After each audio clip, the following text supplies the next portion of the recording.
Good morning. It's 10 o'clock here in the UK, and thank you for joining us in whichever time zone you find yourselves. We have over 500 people registered worldwide for this, the second morning of the Forces in Mind Trust Research Centre Conference 2021. I am Mike Almond, the Forces in Mind Trust Professor of Veterans and Family Studies based here at Anglo Ruskin University, and you are all most welcome. Our first session this morning will last until 11:30. We'll take a 15-minute break at that point and then continue on till 1 p.m. The theme for our conference, both yesterday and today, is the transition of service people and families. We know that involving the latter is important, if not essential, to ensure a successful transition. Yesterday, we had three key words: independent, credible, and accessible.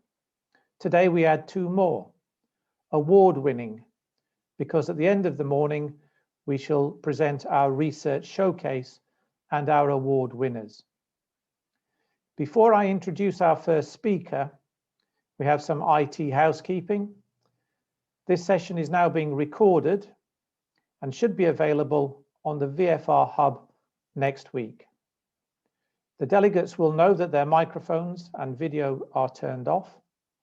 The chat and the Q&A functions are, however, available. And yesterday, the chat function was enormously busy.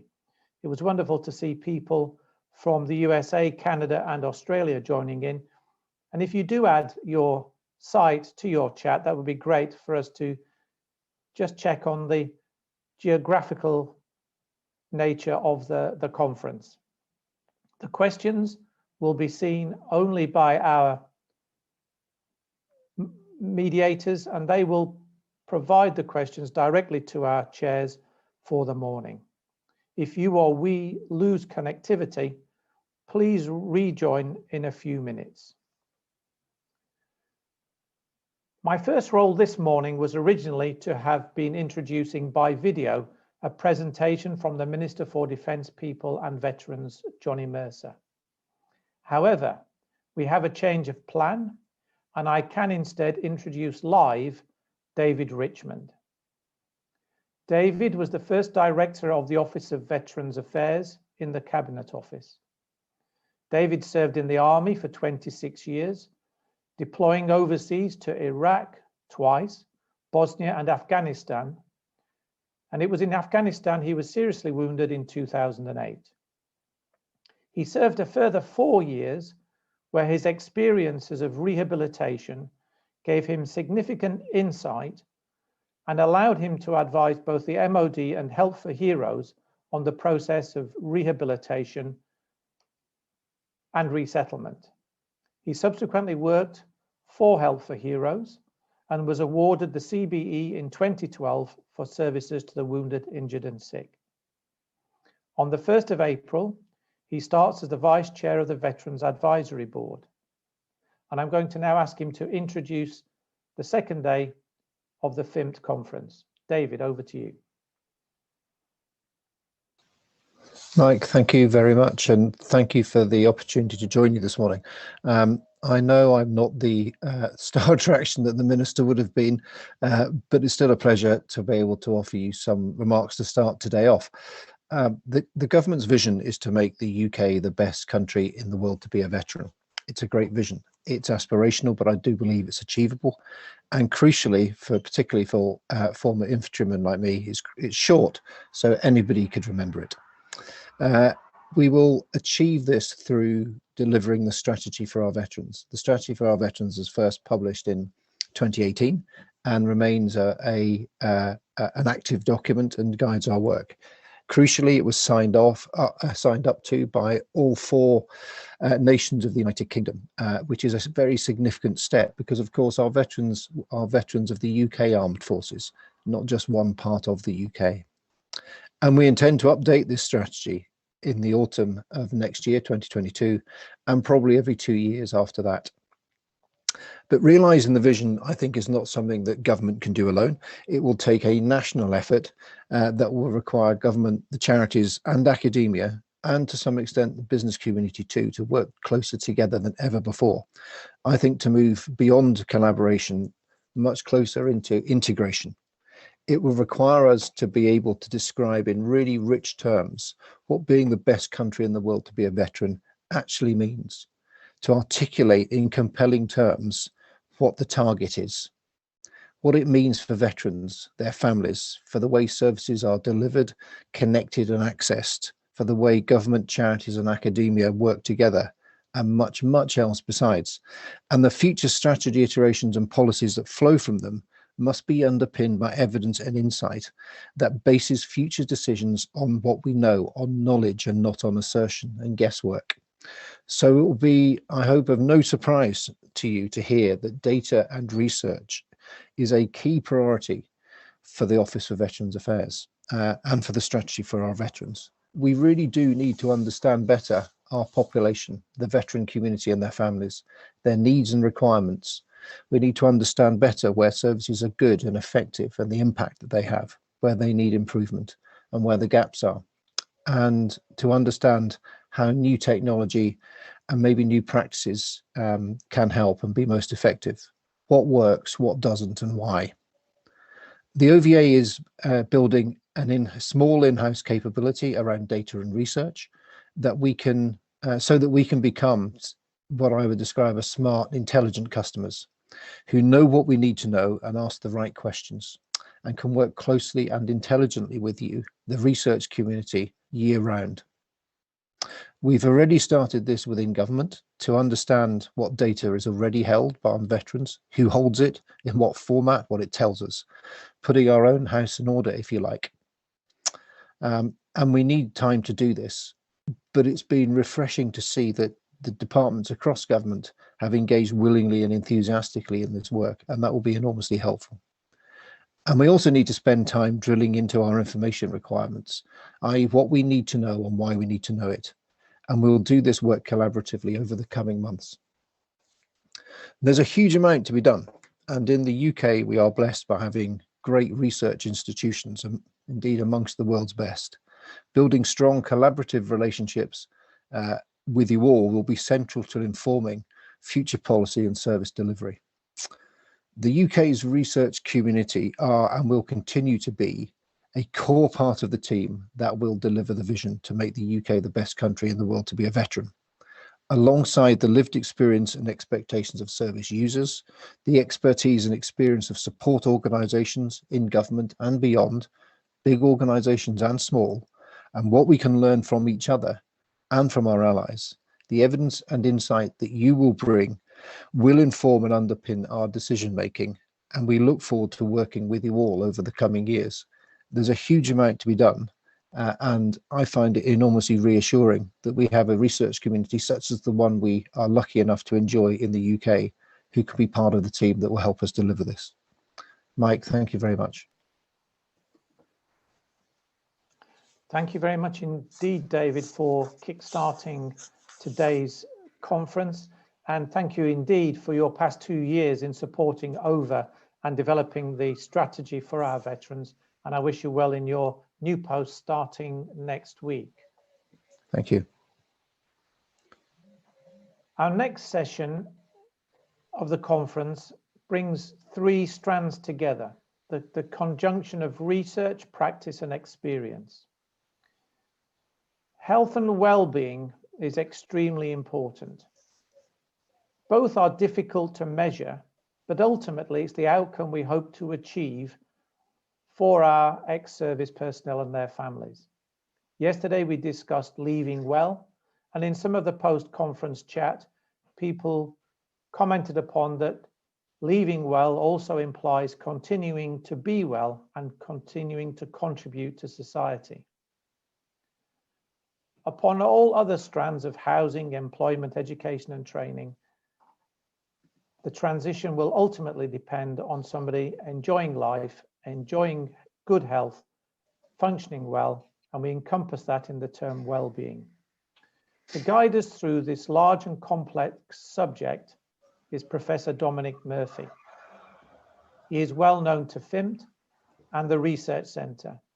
He has worked in the field of military mental health since 2003, starting at King's College, then moving on to combat stress. He is a clinical psychologist, having obtained his PhD at King's, where he is now a professor. Always a wonderful circle to complete. Dominic, over to you to introduce the morning session. Thank you, Mike, for the kind words. And I'm delighted to be chairing this session into health and well-being of veterans.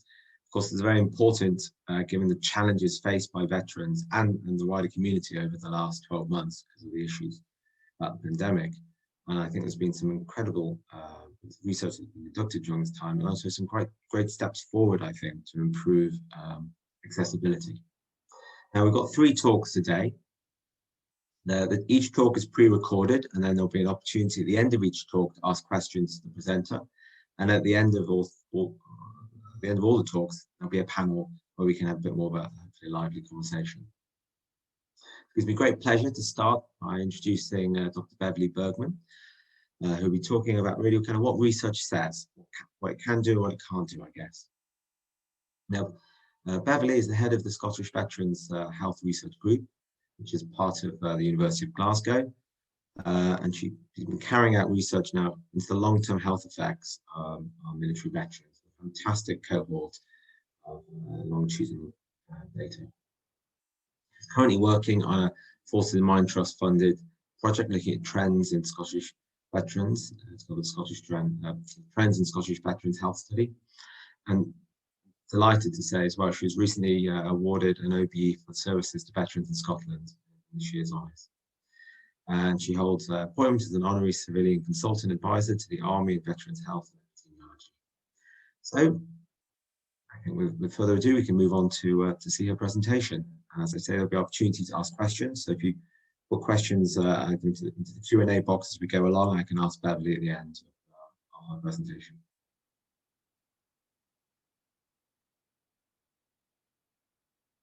Good morning, ladies and gentlemen. My brief today is to talk about research into health and well-being. When the Veterans and Families Hub was launched, nearly 3.5 years ago, one of its main aims was to make research accessible to a much wider audience. For those of us who are working in the academic world, of course, it's our bread and butter, but I'm conscious that we sometimes live in a rather rarefied world where jargon trips happily off our tongues and can leave people rather mystified. So today what I want to do is try and demystify the world of research for the rest of us. Now, I'm conscious that we have a number of academics in the audience to whom all this will be second nature. So if that's you, do please feel free to go and make a cup of coffee for the next few minutes. So first of all, what is research? This cartoon sums it up actually quite nicely. And for people who don't have video, what we can see here is 3 boffins in white coats standing around a cooker, staring at a saucepan with the caption, "Under strict laboratory conditions, research concludes that, in spite of being watched, pots do eventually boil." Actually, we can therefore break down research into 4 steps. The first one is actually, what do you want to know? I mean, that sounds terribly simple, but framing a nice, clear research question is absolutely vital to getting a good result. Then you plan and do something that you hope will give you the answer. That might be doing an experiment, like the 3 scientists in the cartoon, or doing a questionnaire study, or testing a new vaccine, as we've seen recently with COVID. Then you have to look very carefully at the result and see what it tells you. That might be not what you expected or not what you hoped for, but it might actually be important all the same, even if your first impression is that your experiment's been a complete disaster. It might actually be giving you some important new information that you hadn't thought of. And then finally, you have to tell people about your research, and that might be writing an academic paper, or presenting at a conference, or preparing a newspaper article, or perhaps being even interviewed on TV, or possibly all of those. But sometimes that's where the message can get reinterpreted, and sometimes, if you're the researcher, in ways that you neither expected nor wanted. With Veterans and Families Health, that's where the hub comes in, because what the hub does is it lets everybody go back to the original research in the way that the researchers intended it to be seen, in a user-friendly way, and see what the researchers really found and what they intended that you should get out of it. So, why do we need research? Well, first and foremost, research is about answering important questions and pushing out the boundaries of our knowledge. And that might be all the things that you see on this slide, finding out what the problems are, and who's affected, how best to solve them, and then perhaps when something's been done to try and solve those problems, did it work? But fundamentally, research is about addressing problems, whether that's the best way to bring COVID under control, or whether service children's mental health is affected by parental deployment. Each research project adds a little bit more to our knowledge, like building a wall one brick at a time. Eventually, it helps us to maximise people's health and well-being in the best possible way, and at the same time do it within resources. So using money that we've got, which might be from charities or from government, using that money wisely and learning lessons as we go along. Did it work? Was it the right question? Did we get the right answer? If not, why not? Of course, this is not just about medical treatments or medical conditions and interventions. A lot of things that influence health, and particularly in the veterans world, are very much more fundamental, things such as employment and housing. So they are, of course, legitimate areas too. They may not be for research by epidemiologists like myself and many people here today. It may be that social scientists will do a better job of that particular topic. For example, if we know that people are able to find employment, that has all sorts of benefits. It gives them an income, gives them self-esteem, and it helps people to move forward. But we may well need research to find the best way to help people to get a job. And then actually, once they've got that job, to keep it. Because when you come out of the armed forces, as many people know, the world is quite different. And perhaps supporting people to cope with some of those differences, those questions can be answered by some research. Just to take an example though, let's look at something from the medical field. And as a clinician, you might want to know whether your veteran patients are doing better or worse than non-veterans in terms of the risk of having a heart attack. Now, intuitively, that's not an easy question because veterans usually have been much fitter than the average civilian. But at the same time, once they come out of the armed forces, they may not keep up their standards of fitness. They might even put on a bit of weight. And there may be smoking to consider. So we have to do some research to find out whether veterans are actually at greater risk or less risk. And we actually find that they're at higher risk. And then we can slice and dice the data, and we find that the group that's at particular risk are men born before 1960. Well, the next question, of course, is why? And then we look back at what research has been done in the past, and we find that in the 1960s, young soldiers were actually smoking very heavily, probably about 20% more than civilians.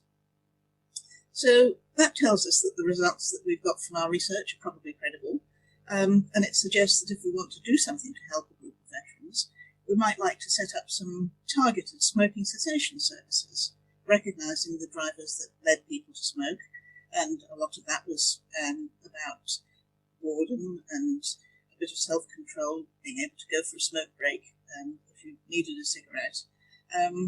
And so targeting your smoking cessation in that way might well help veterans. But then if you have set up a clinic, you might want to then evaluate the results and see whether what you're doing actually hit the mark. As I said, once research has been done, the researchers then try to get it published. Now, that's not always a straightforward issue, but that's very much a topic for another day. But despite all the challenges of getting published, there's still over 1 million articles published in the biomedical press every year. So how do you navigate your way through that minefield? particularly a minefield that's as full of jargon as this area. Let's start off by having a look at some of those words. You might see, for example, words like quantitative or qualitative research. Again, names that trip off the tongue to researchers, but not necessarily words that you get in day-to-day speech. Well, quantitative sounds a bit like quantity. That's about the numbers. So that's about analysing the data, looking at big data, and looking at what the numbers tell us. Qualitative sounds a bit like quality. It's what people think. So that's the term that's used for things like questionnaire studies, interview studies, focus groups. And then quite often these days you come across mixed method studies, and that's exactly what it says on the tin. It's possibly a bit of qualitative, a bit of quantitative, and possibly some other methods as well. And that could include experimental studies. Those are quite rare in health and wellbeing, but we've seen a lot of experimental studies recently with COVID, where you had two groups of people selected to be more or less identical, one of whom was given the vaccine and one was given the dummy vaccine. And then they compared the results. And that's a clinical trial. Evaluation we've talked about a little bit. That was about doing something and then finding out whether it worked. But natural experiments are often very useful as well. And that's things that you probably couldn't do as a planned experiment, because perhaps it wouldn't be ethical. But when something happens, you can look at the consequences of that. And again, to go back to COVID as an example, you could look at how people's mental health changed in the course of a pandemic. And obviously that's something that you couldn't set up to do deliberately, but if a pandemic has happened, then you can take that as a natural experiment in looking at how people react. And then another type of research that's beginning to come to the fore in some areas is creative research, but it would take me a while to talk about that, so that's again a topic for another day. One thing that often confuses people is why scientists don't always agree with each other. And that's something that we've had exposed quite a lot recently, because we've seen the results of scientific research being publicised pretty much as it happens. And the public often get very confused about that. People think the scientists don't know what they're doing, or why can't they stick to the right message? But the answer is actually that real world research is actually like that. And that when you start off doing a study and you start asking some questions, sometimes you do get conflicting answers. And there's a bit of a tension between being upfront about publishing your research and letting the general public know about it at an early stage, and being certain about what it means. And the mood music at the moment is that people prefer to get information about research as soon as it's happened. But the downside of that is that really you will get these conflicts. And of course, when scientists are advising government, then government has to take into consideration all sorts of issues as well as just the science. And that's where sometimes you can get government committees coming up with a particular piece of advice, but by the time that's been sliced and diced and looked at from all aspects by the ministers, then sometimes the message that comes out might not sound as if it quite follows. But again, that's part of the real world.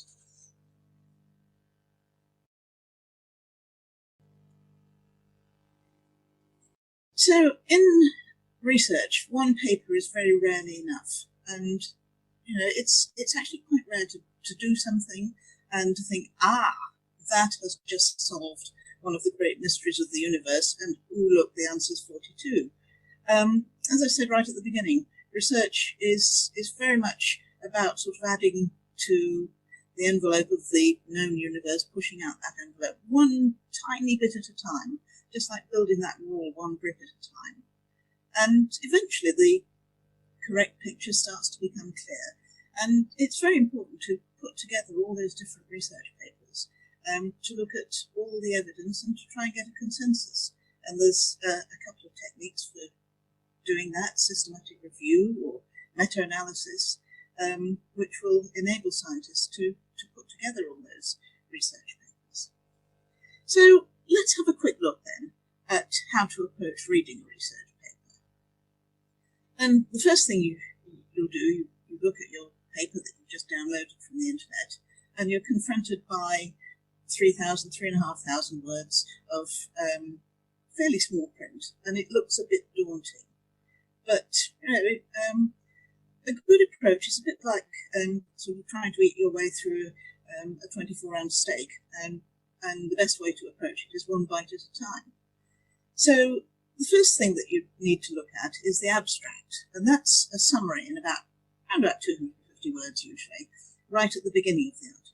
And that tells you what the researchers intended to do, why they wanted to do it, how they did it, what they found, and what they concluded, but just in a few sentences. And as well as the abstract, if you've taken your paper from the hub, you'll find that there's very often a lay summary, which also explains in a few words what the paper's all about. And that will be enough to let you see whether it's something that you want to take further.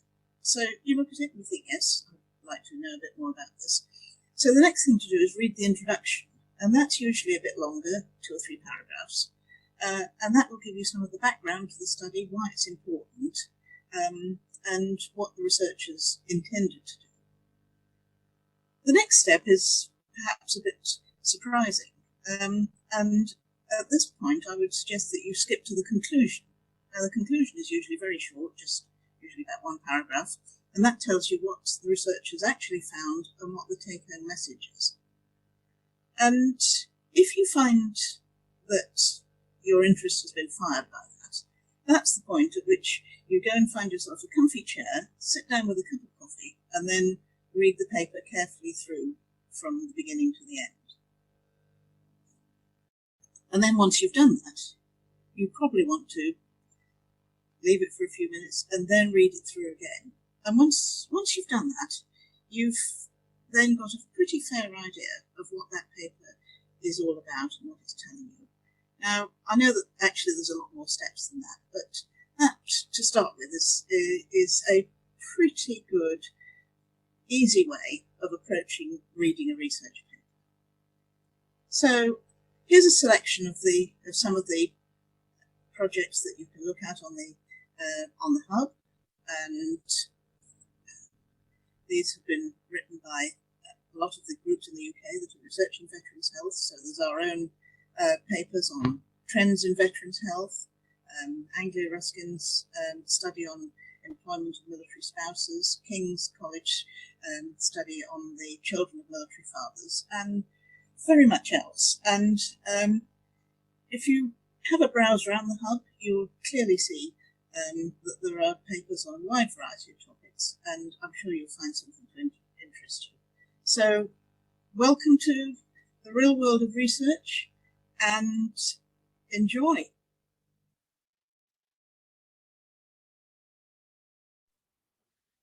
Thank you, Beverly, for that quick and fascinating overview. I was thinking the aha moments happen quite regularly to me. They're not aha, I've discovered something. They're like, aha, that paper's been rejected. So that's a terrible joke. I'm sorry, I got a little Alan Partridge. Now, are there any questions people want to ask Beverly right now? If there are, there could be an opportunity for a proper discussion now, if there's any clarification. I have one as chair's prerogative to ask, which was a bit about, Beverly, if it's okay for you to turn your camera on. It was a question I have around, you've got fantastic health data in Scotland. Have you got any ideas, tips about how we could maybe think about sharing health data across the 4 nations to try to replicate some of the great data you've got to learn about the more nuanced issues facing, for example, veterans living in Northern Ireland or Wales? Well, I would be the first to admit that we're very, very lucky in Scotland, because Scotland started to computerise its health records back in 1981. when to most people computers were something that was pretty rare. Most of us didn't even have computers on our desks at that time. So we have some 40 years worth of comprehensive health data now that we can draw on. Something else I think which gives us an advantage is the structure of health services in Scotland, in that the 14 clinical health boards all come together under a sort of common umbrella. And I know that that is different for the other UK nations. But obviously, an equivalent system would be ideal. It is much more difficult when you have data which is divided up between different trusts, different regions, because it's important to have a common data set so that you can actually do direct comparisons. And I know I've been doing some other research on two data sets which were collected for completely different purposes, and it was extremely difficult to find something that gave us common ground between them, where we knew that we were comparing like with like. Okay, thank you. I share your plea for maybe Scotland's a little bit more advanced in way of sharing and storing data. It'd be great to replicate that at some stage if possible across the different nations. So I've just been told actually all questions should be during the panel discussion at the end. So thank you. So means we can move on to our next fantastic presentation. This is by Lucy Heaver from the Naval Families Federation, who will be talking about the lived experiences of those in the community. And so Lucy is an employment specialist and policy advisor at the Naval Families Federation, and she's been there since 2016. And she's had an exciting project titled Lifting the Lid on Transition, Families' Experience and the Support They Need. This was a 2-year funded programme funded by the Forces of Mind Trust FiMpacT, looking at the impact of service families' experiences of transition. The role now is more focused on spousal employment, childcare and transition, and advocating on behalf of the naval services. And Lucy's a kind of subject matter expert in this area, a regular champion for families across many different networks, and strives to remove the disadvantages that sometimes unfortunately creep in and impact on naval families. He's recently co-launched the Forces Families Jobs, an employment and training platform for military spouses and families. So I think now's an opportunity to hear a presentation.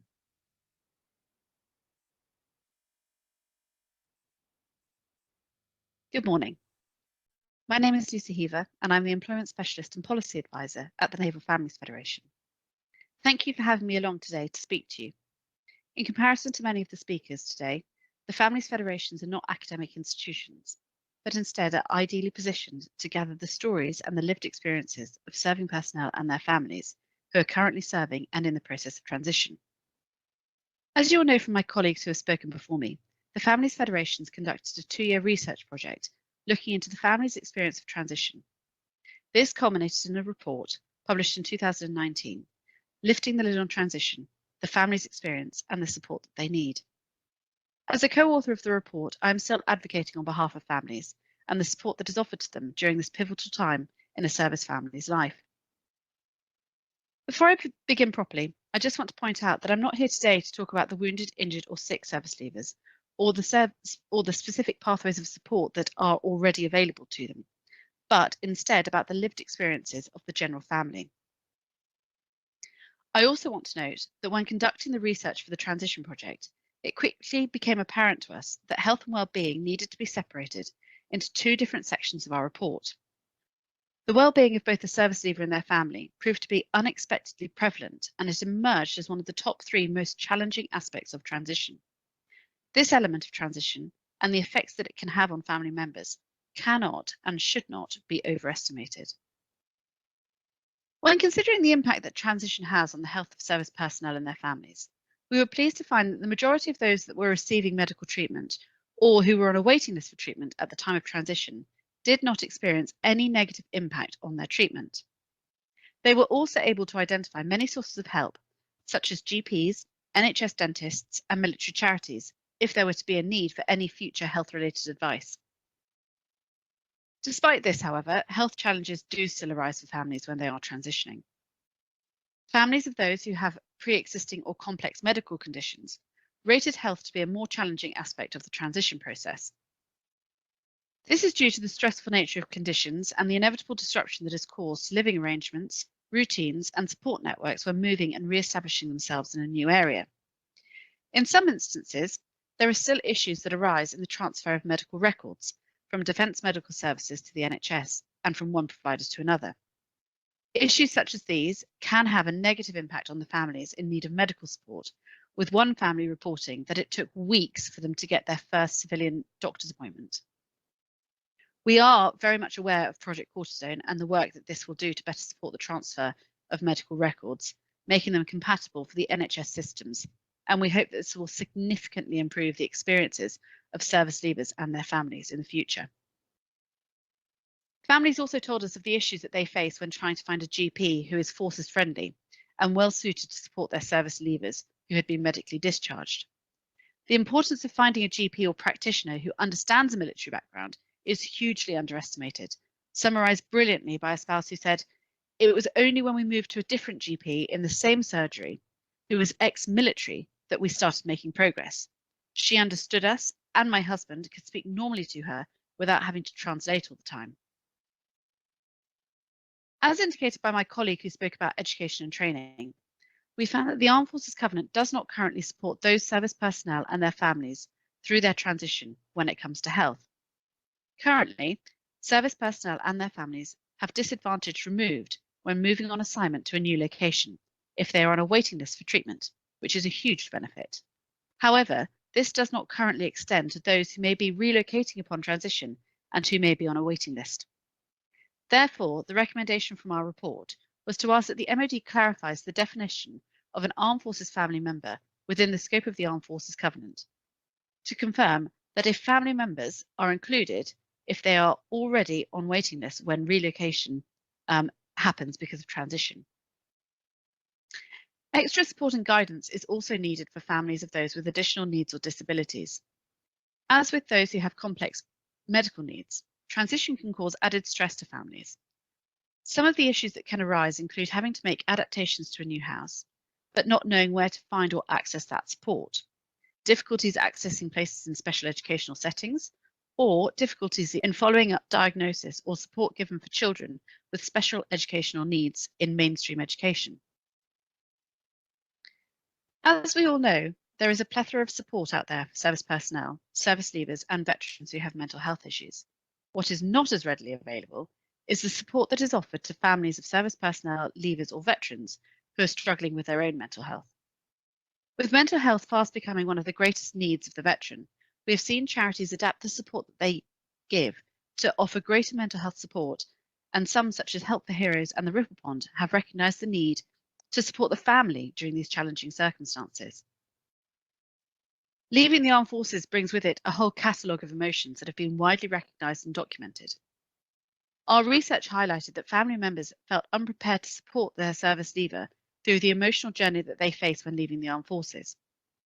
Many recognised the change that the service leaver would experience in terms of culture and identity and status, but were worried about how they would cope with this.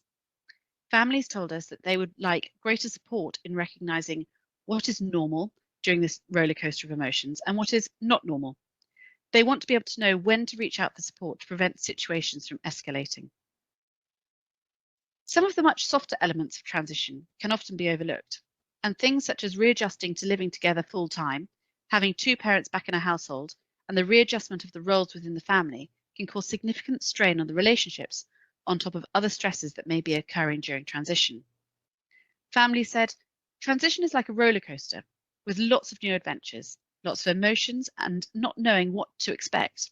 With it comes a huge amount of pressure on couples. Another family said, you will have bad days, especially when you're not used to living together with each other full time, but it will get better. These feelings of uncertainty and the lack of control that surround transition are common to most service leavers and their families who go through the transition process. However, these are often exacerbated in cases of medical discharge due to the shorter time that families are given to prepare to leave the armed forces, and in some cases, unexpectedly.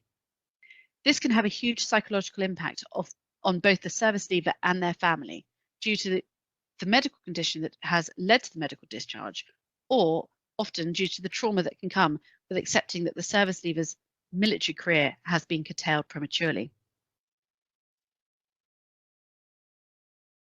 Very much like the service leavers themselves, families identified that they also experience a rollercoaster of emotions when leaving the armed forces. With so much focus and attention being paid to the needs of the service leaver when transitioning, this aspect can often be overlooked or not even recognised in the family. Families ask for specific help and support for the whole family on the emotional cycle of change that happens. It is clear that families can often feel lost without the informal support networks that they have established during their time in the armed forces, such as neighbours from the patch and other peer groups. They spoke to us about how this is taken for granted during the time in service, and that they miss being around others who were in a similar situation to them, with having an unspoken understanding of the experiences that they have been through. One family said, "Life off the patch has been slightly odd. Even though I don't consider myself to be institutionalised, it's been much harder to meet neighbours." Families also spoke of how they can feel less resilient and more isolated when living outside of the armed forces, in comparison to when they lived amongst other individuals within the military community. Informal support-related issues, such as making new friends and contacts and not having military neighbours, were cited as the practical elements of a move and causes for concern for families, with one family commenting that no one understands our previous lifestyle. Families also talked about feeling less safe and secure and how the support for children was distinctively less. These feelings are often worsened by not knowing who they can turn to for help and advice. One family said, "My children often tell me that they don't feel as safe now that we do not live in a military community and have found it difficult to make friends and integrate into the civilian community." It is also easy to forget in the turbulence of transition the impact that this has on children in a family, and that they too need support in preparing for life outside of the armed forces. One family commented that it was really unsettling for our daughter. "I feel as though I could have prepared her more for the change that was to come." Families found the process of being interviewed for this research helpful and cathartic. It provided an opportunity for the family to be signposted to sources of information or support, and provided family members with the opportunity to simply talk about and reflect on their recent experiences. One family said, "It has been really therapeutic speaking about our experiences. It has helped being able to speak to someone who has experienced transition, who has been in our world and who is not an outsider." Some families even mentioned how having someone to talk to would have been invaluable, and demonstrated with clarity that transition doesn't only impact the service leaver's emotional well-being, but that there is little recognition and support available for the well-being of the family. This was summarised perfectly by one lady who said, "No one ever asks you, as the wife, if you need anything." In summary, it is evident from the accounts of our families in our research that there is a need for the health and well-being support for the whole family, and not just the service leaver. Over the last couple of years, we have seen some big steps in the right direction in recognising the important role that families have to play in the transition process, with this being cited in the latest veteran strategy, and with the family being recognised for the first time in the new JSP 100, the holistic transition policy. However, this has yet to translate into tangible support for families. There have been some great steps with the establishment of the Defence Transition Service that families can self-refer to, and there are some great services available, such as Relate, which all three single services and families federations have access to. There is also some great support available through the Strengthening Families programme run in partnership with the Naval Families Federation and the Royal Navy and Royal Marines charity, as well as a fantastic mentoring programme run by SAFA. However, this is as far as support to the family goes, which indicates that there is still a great need for further research into the support that families need when leaving the armed forces and the establishment of such support. In doing this, families will be able to be provided with greater support and also give greater support to their service leaver, greatly improving the chances of a smooth and successful transition for all. Many thanks.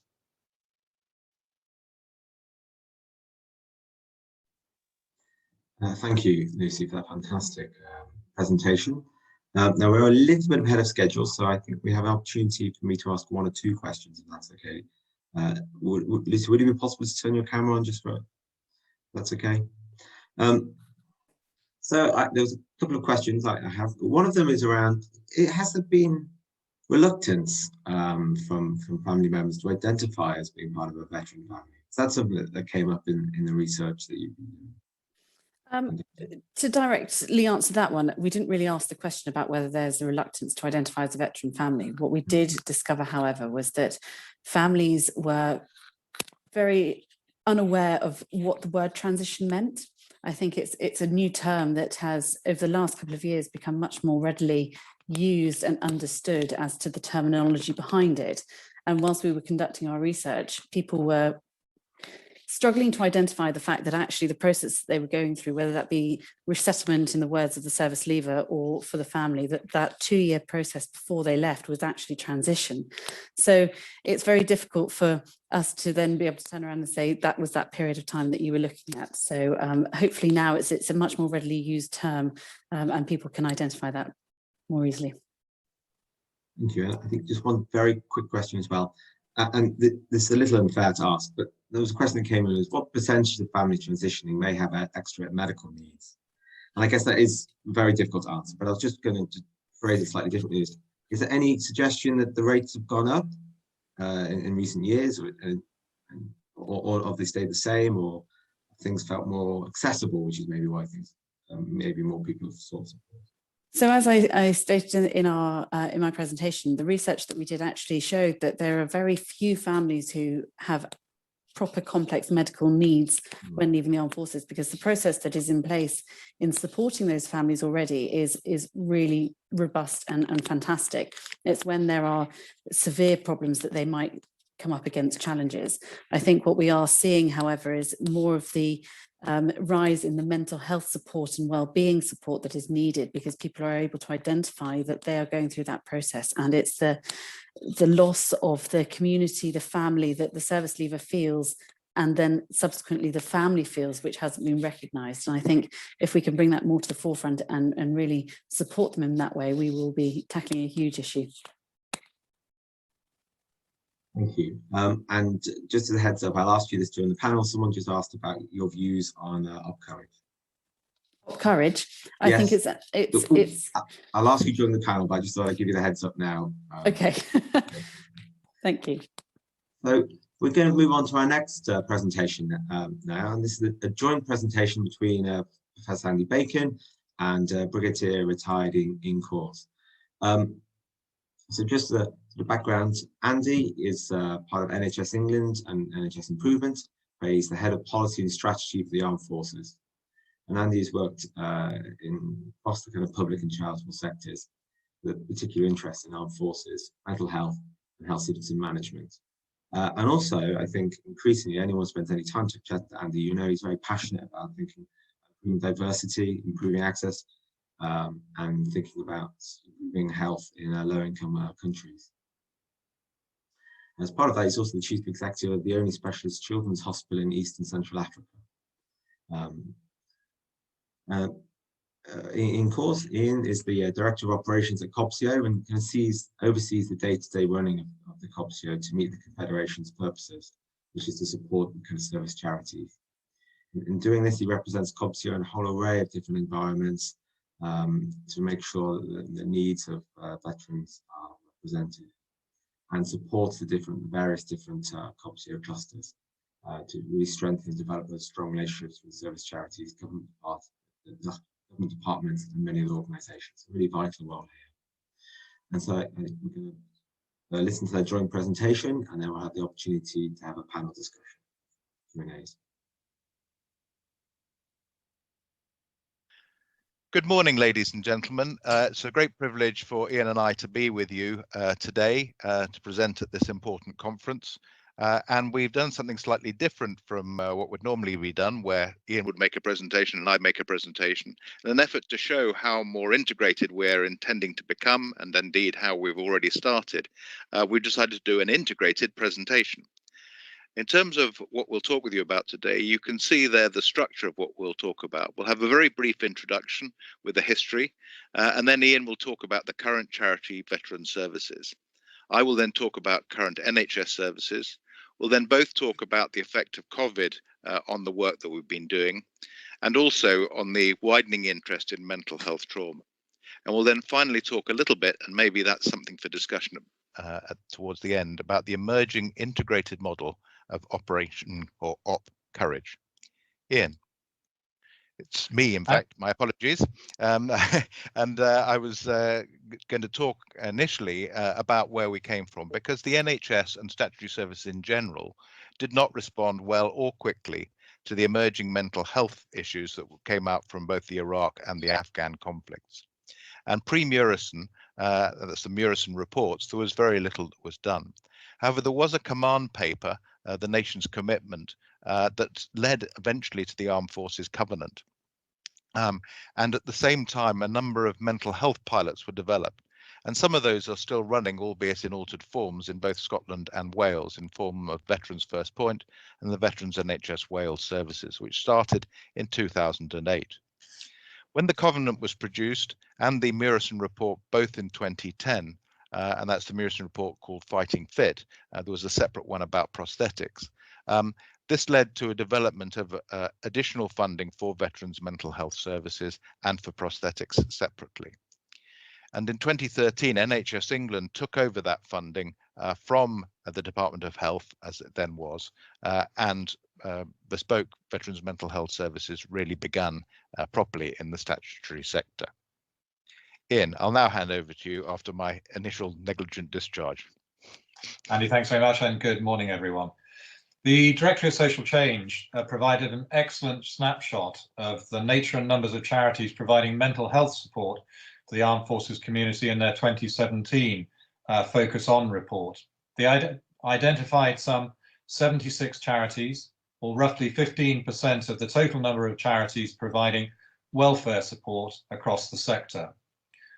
Now, a third of those 76 were identified as primary providers, with charitable objects focused solely on providing mental health support, and the balance, secondary providers, had objects including other objects rather than just mental health support. Approximately 80% of that number were providing non-clinical support, with the balance providing clinical support, primarily focused on providing advice, helplines, counselling and therapy for PTSD, depression and anxiety, and substance misuse. Non-clinical provision took the form of recreational and wellbeing activities, primarily. Collectively, those 76 charities supported between 7,000 and 10,000 beneficiaries across that year and spent some 28 million on the services provided. But this, as I said, is just a snapshot. It ignores the support of organisations that are not service charities, but who provide support to veterans alongside other beneficiary groups. It's an ever-changing landscape of provision, and we know that about a third of the number, which rose from 450 to 480, changed in the 6 years between 2013 and 2019, total welfare provision. We know that there are even now veterans communities who are still hard to reach and consequently not supported as we would wish. And all of this, of course, is taking place against an ever-changing landscape of statutory provision, on which note I'll hand you back to Andy. Thanks very much, Ian. In terms of the statutory provision, there are really two separate categories. The first is the mainstream bespoke mainstream services that are offered by statutory services that all veterans and indeed the whole of the general population can have. And we often forget that this is by far the largest provider of mental health services that veterans use. And so, for example, in the improved access to psychological therapy services, 84% of people who are referred tick the box to say whether or not they're veterans or not, and there are over 23,000 recorded cases a year. Similarly, the mental health services data set, which is for other mental health services, is currently recording over 7,000 veterans a year being seen through the services. And this is with a rate of only 40% at the moment being able to record whether or not they were veterans or not. The second category is the bespoke mental health services, which are specifically designed for veterans and for people who've been in the armed forces. This has now been rebadged and called Op Courage, the Veterans Mental Health and Wellbeing Service, and currently consists of 3 separately commissioned and provided services. The TILS, Transition, Integration and Liaison Services, which have about 4,600 referrals a year. the complex treatment services, which have about 700 referrals a year, and that represents about 11,000 separate therapy sessions. And then the most recent of which, the high intensity service, which while it was only operating in 4 regions, had seen only over 200 referrals and cases, and the other 3 regions are due to be rolled out, with the final one being expected to start in April this year. The devolved administrations, which I won't be able to cover in this presentation, have similar services and are evolving their service needs. And I've already mentioned Veterans First Point and also the Veterans NHS Wales service. One of the characteristics of OpCourage from its beginning and becoming more so is its partnership working.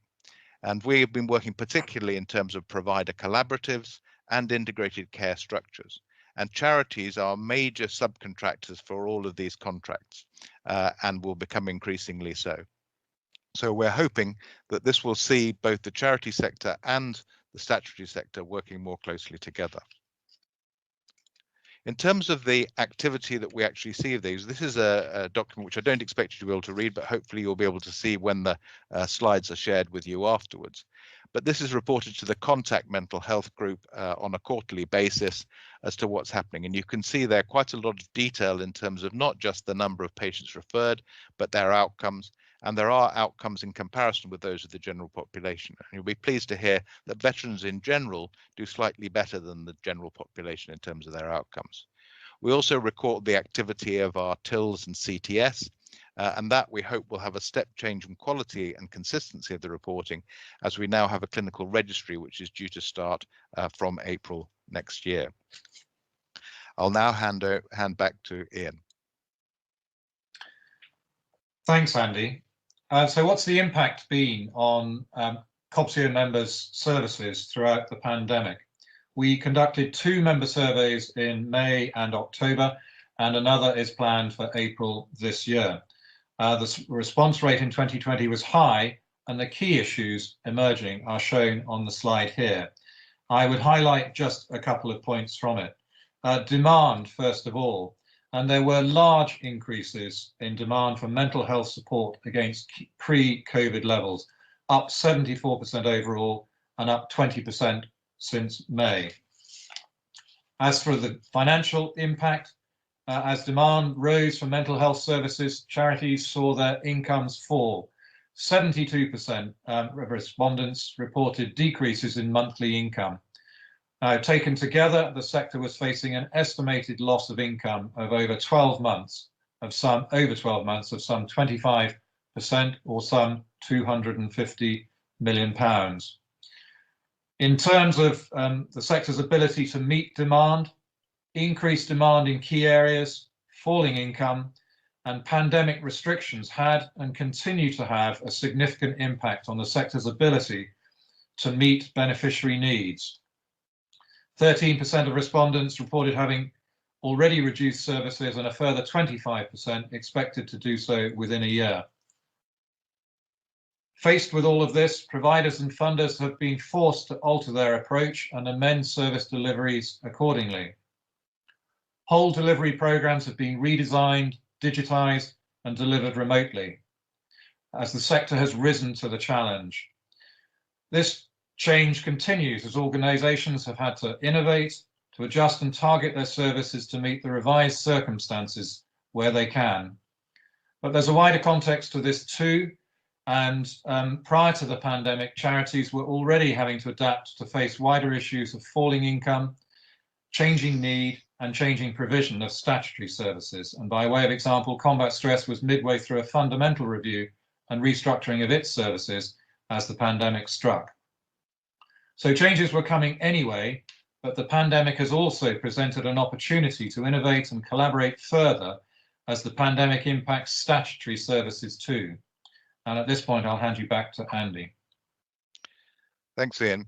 And just to give an illustration that's similar to the earlier rather busy slide, here is a slide showing some of the charity data. And here we show the Walking with the Wounded data, the Together All data, and in terms of the devolved administrations, we can see the aftercare service from Northern Ireland service that's available and their activity data, and also veteran suicide results, which, as all of you will know, are not as bad as the press would have you believe, but still every single case a tragic one that should be avoided. What I'd like to focus on really in terms of the post-COVID is the wider interest in armed forces trauma.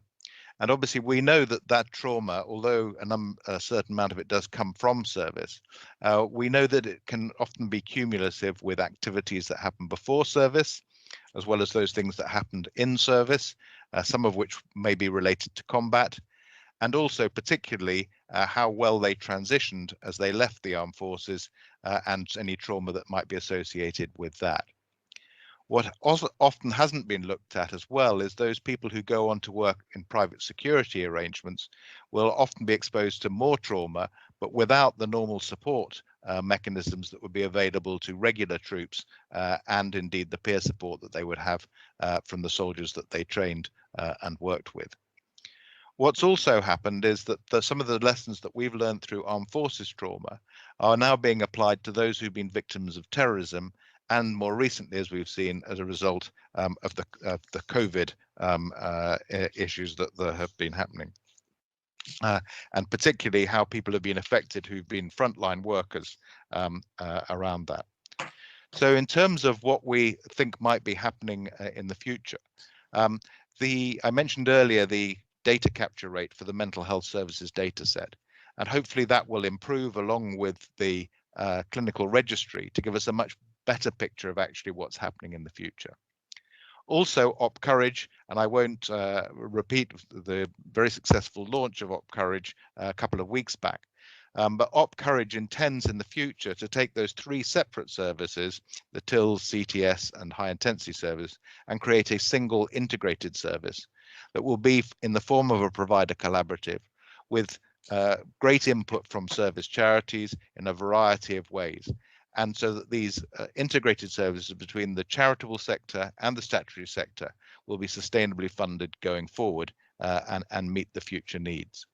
Now, originally, we'd hoped that these new integrated services would start in April 22, but given the high workloads of NHS providers at the moment, going through an additional procurement as well as a restructuring that's going on with the NHS, this won't be happening quite on the original timetable. However, we hope and expect that the new services, the new integrated services, will be up and running by April 2023, and that is our aim, if not to do it a little bit earlier. Now, in contrast with the reports that Ian gave of the charitable sector, we have not seen in either statutory services, mainstream services, or indeed on the veteran-specific services, an increase in volumes. And these have remained relatively static. That doesn't mean that some people haven't got worse and their mental health has not deteriorated, but some have also benefited from the greater structure to their lives. We have also recognized that actually there's an increased need for stabilization for people who are having mental health difficulties to prevent them getting sick or prevent their conditions worsening. And so therefore we have been very pleased to be able to give a number of grants to service charities, both to make up for some of the deficit on their fundraising ability, but also in order to help and support the services that we're providing in our particular services. This has meant that we've been able to also increase our capacity because with a number of people off sick with COVID or screening because of COVID or not available to work through other challenges to their lives caused by the pandemic, it has meant that we have needed a greater workforce in order to deliver the same volume of care. Even though some of this is now being, or the majority of it is being delivered by digital means rather than by face-to-face. And again, this has suited some people better than others. I'll now hand back to Ian.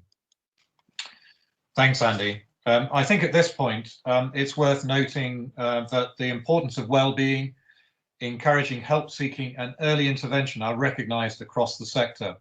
And there are two major strands at play to improve outcomes in these areas. Firstly, the Armed Forces Covenant Fund Trust, both prior to the pandemic and during it, has designed and launched programmes funded either by the Trust itself or indeed by Treasury funding to support organisations delivering projects to improve well-being. These include positive pathways, tackling serious stress in veterans and their families. And the details of these and the other programmes that they have developed are available on the Armed Forces Covenant Fund Trust website. The point is that Cobseo's chairman sits on the Armed Forces Covenant Fund Trust board, ensuring a direct link between the work of the sector and the trust plans. And Cobseo is a strategic partner for the Positive Pathways programmes. The second strand is what Cobseo is up to. Following the first survey, and as the impact of the pandemic became apparent, we launched a sector strategic review, sharing it with our members at the AGM in June. Since then, a small working group of key stakeholders have been taking forward a number of key work strands, the outcomes of which we hope will improve beneficiary journeys, recognising that mental health and its support is often linked to being able to meet a range of other needs too. And at the heart of this review is the sector's determination to further improve collaboration as members strive to improve the services they offer. Now, concurrent with that work, and following the successful submission of a business case to the Treasury, a scoping study is being undertaken over the next year to develop a digital and data strategy for the sector to support the creation of a more seamless beneficiary journey. And finally, as the NHS rolls out its plans for integrated care and provider collaboration, and as it will commission services regionally, the sector will be developing its approach to ensure that local and regional service charity providers recognise and take the opportunity to work more closely with the statutory providers. So all these initiatives underpin our determination to improve wellbeing, access and early intervention. Thanks very much. Thanks, Ian. And that brings us to the end. And I'd just like to summarise by saying how pleased that we've been with the ability that we've been able to do to both respond to COVID, but also to work more closely as we move in the future. And so we moved in the original days before 2010 to separate charity and mainstream services. The mainstream services largely absent from the statutory provision. And now we've moved to a position, I think, where thankfully the charities were there for us when the initial problems with veterans' mental health were identified. But now we've moved to a position where hopefully we'll be working together to provide the outcomes for the beneficiaries that we all want. Thank you very much.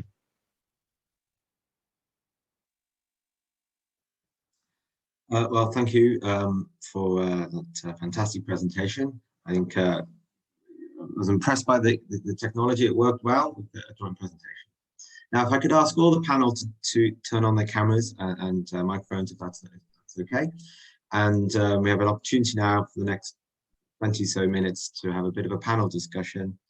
There's been lots of questions that have come in, and so I'll ask a couple to start off with the whole panel, and then maybe a few directed towards certain speakers.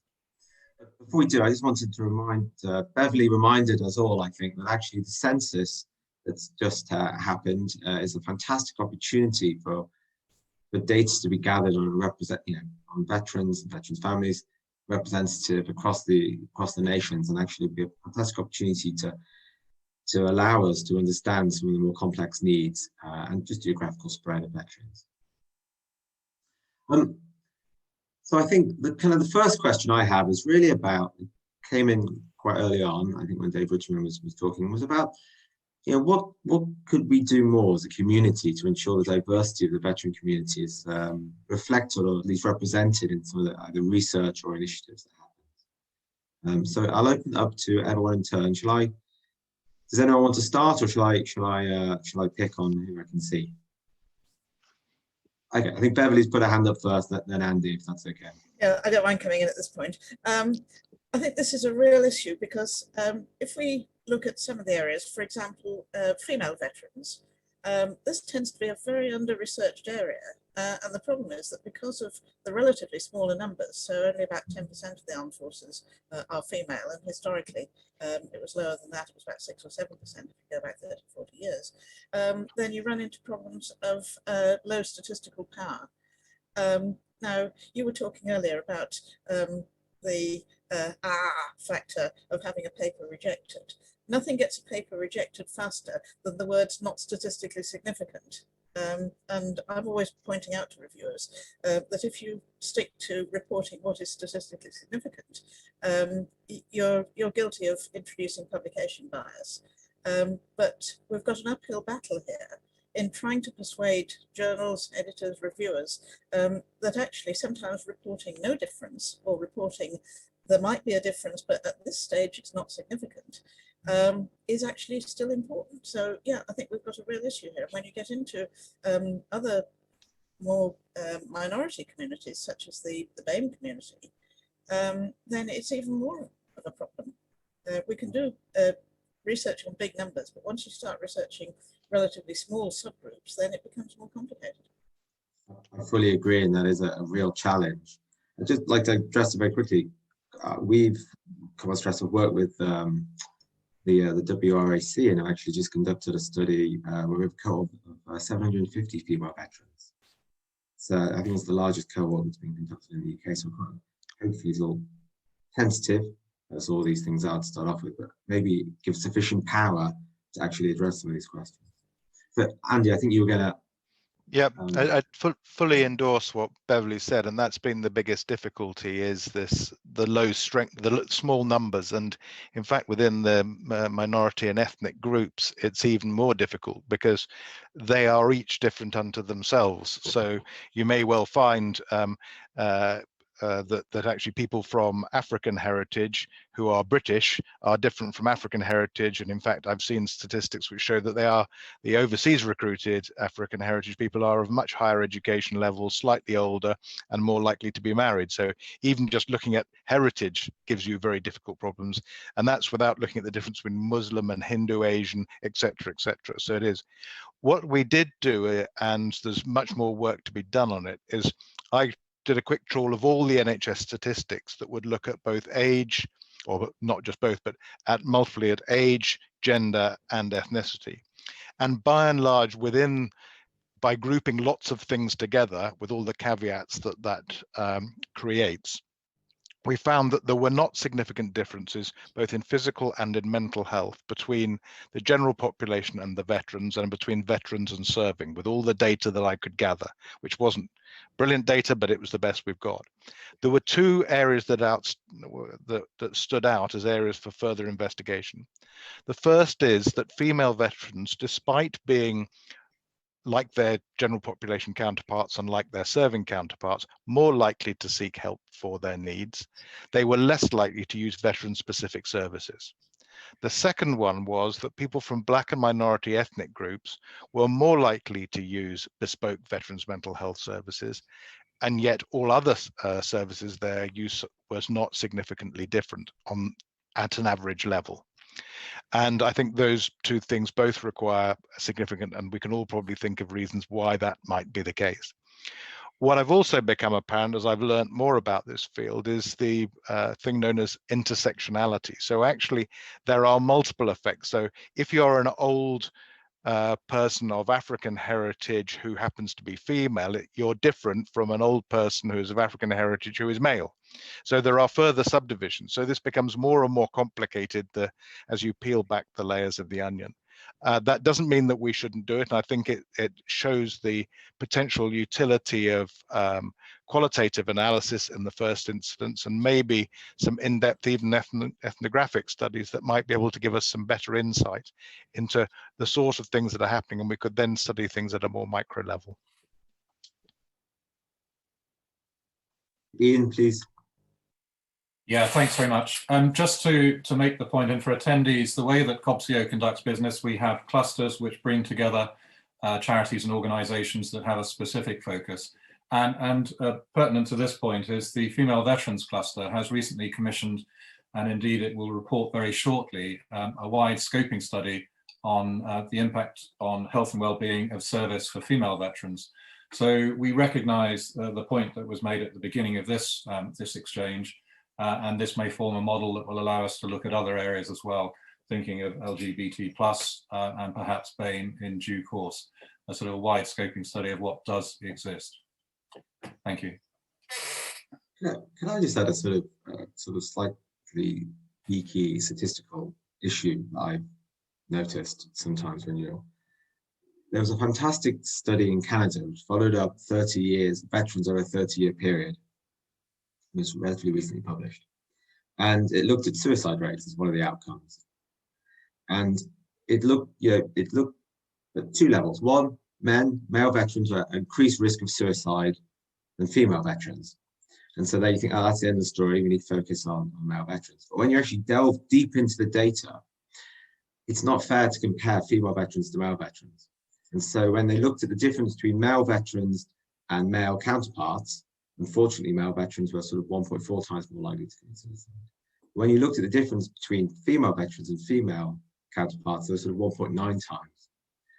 And so it's actually being a bit clever with the data as well, because sometimes when you look at a high level, you can miss these nuances. And actually the female veterans were at increased risk, a higher increased risk compared to their non-female, their female counterparts than the males were. And actually sometimes big data is good, so it gives you that power, but you've also got to really think about how you construct the question and who you compare, who you're comparing with. I see Beverly's dying to jump in, so. Yeah, well, thank you for that, Dominic, because that absolutely underlines why I used the word slice and dice the data at least twice in my presentation. You really have to be creative in how you think about this. And the Canadian suicide study, yeah, agree. We found when we did our last suicide study that female veterans were at increased risk comparatively, even though they were at lower risk than the men. Still, they weren't as their risk wasn't as much lower than it was with female non-veterans compared with male non-veterans. So there was that increase, which we felt was important. We're still trying to drill down into why that might be. We have some ideas. Okay, so moving on to some more kind of questions that have come in, and there's a very fascinating discussion going on in the chat now. I think one of the things that was really helped me kind of illuminated something for me was a discussion around transition, whether the idea of transition needs to be expanded time-wise because it often can emerge at different stages. Very interesting discussion there. There's a question that's come in here, which I think it's for the kind of the whole panel as well, which is around OpCourage being a fantastic initiative, but does there need to be more emphasis on reservists as well, on just regular full-time regulars? I think maybe Andy, if it's okay for me to go to you for a response, if that's okay. Yeah, sure. And we are trying to reach into that area. It's proved to be quite difficult, though, in part because of the perception of the reservists of themselves as veterans. Most people will know that the term veteran wasn't widely used within ex-forces personnel until probably about 10 years ago, when it gradually, and there are still some people who find the term veteran off-putting. That applies, I think, even more so to reservists who don't think of themselves in that way, and some that haven't deployed or whatever, even more so, don't see themselves as veterans. I do think that I know that demographically they're very different, and also those who have deployed can move back into civilian society, if you like. Their transition that the topic of this workshop is much more sudden and short, both sudden and steep. So short time duration and more extreme in its movement than somebody moving necessarily from a peacetime military to peacetime civilian, whereas going from wartime reservist to peacetime civilian job may be a much steeper transition. And I think it is an area that we need to concentrate a little bit more on. I have a question here for Lucy, which is around, in any of the research you've done, has there been any discussion around the healthcare provision for overseas-based families? The difficulty with overseas-based families is that their healthcare is very much taken care of within Defence Medical Services where they're living. So when that transfers back over into the UK, upon transition, particularly coming back out of the armed forces, it's the transfer of that medical data that we've seen as being an issue to our families, and the work that's being done to support this is absolutely crucial in ensuring that those notes are fully transferred and that the provision can be continued, I suppose, in the best possible way. That's really the only thing that I'm aware of. Well, there was a kind of technical question around veteran suicide, Andy. Where did that data come from? Is the question. As I recall, that was the data that was used with Defence Statistics with the King's cohort. They put together some of their data with the King's cohort data for the Falklands War.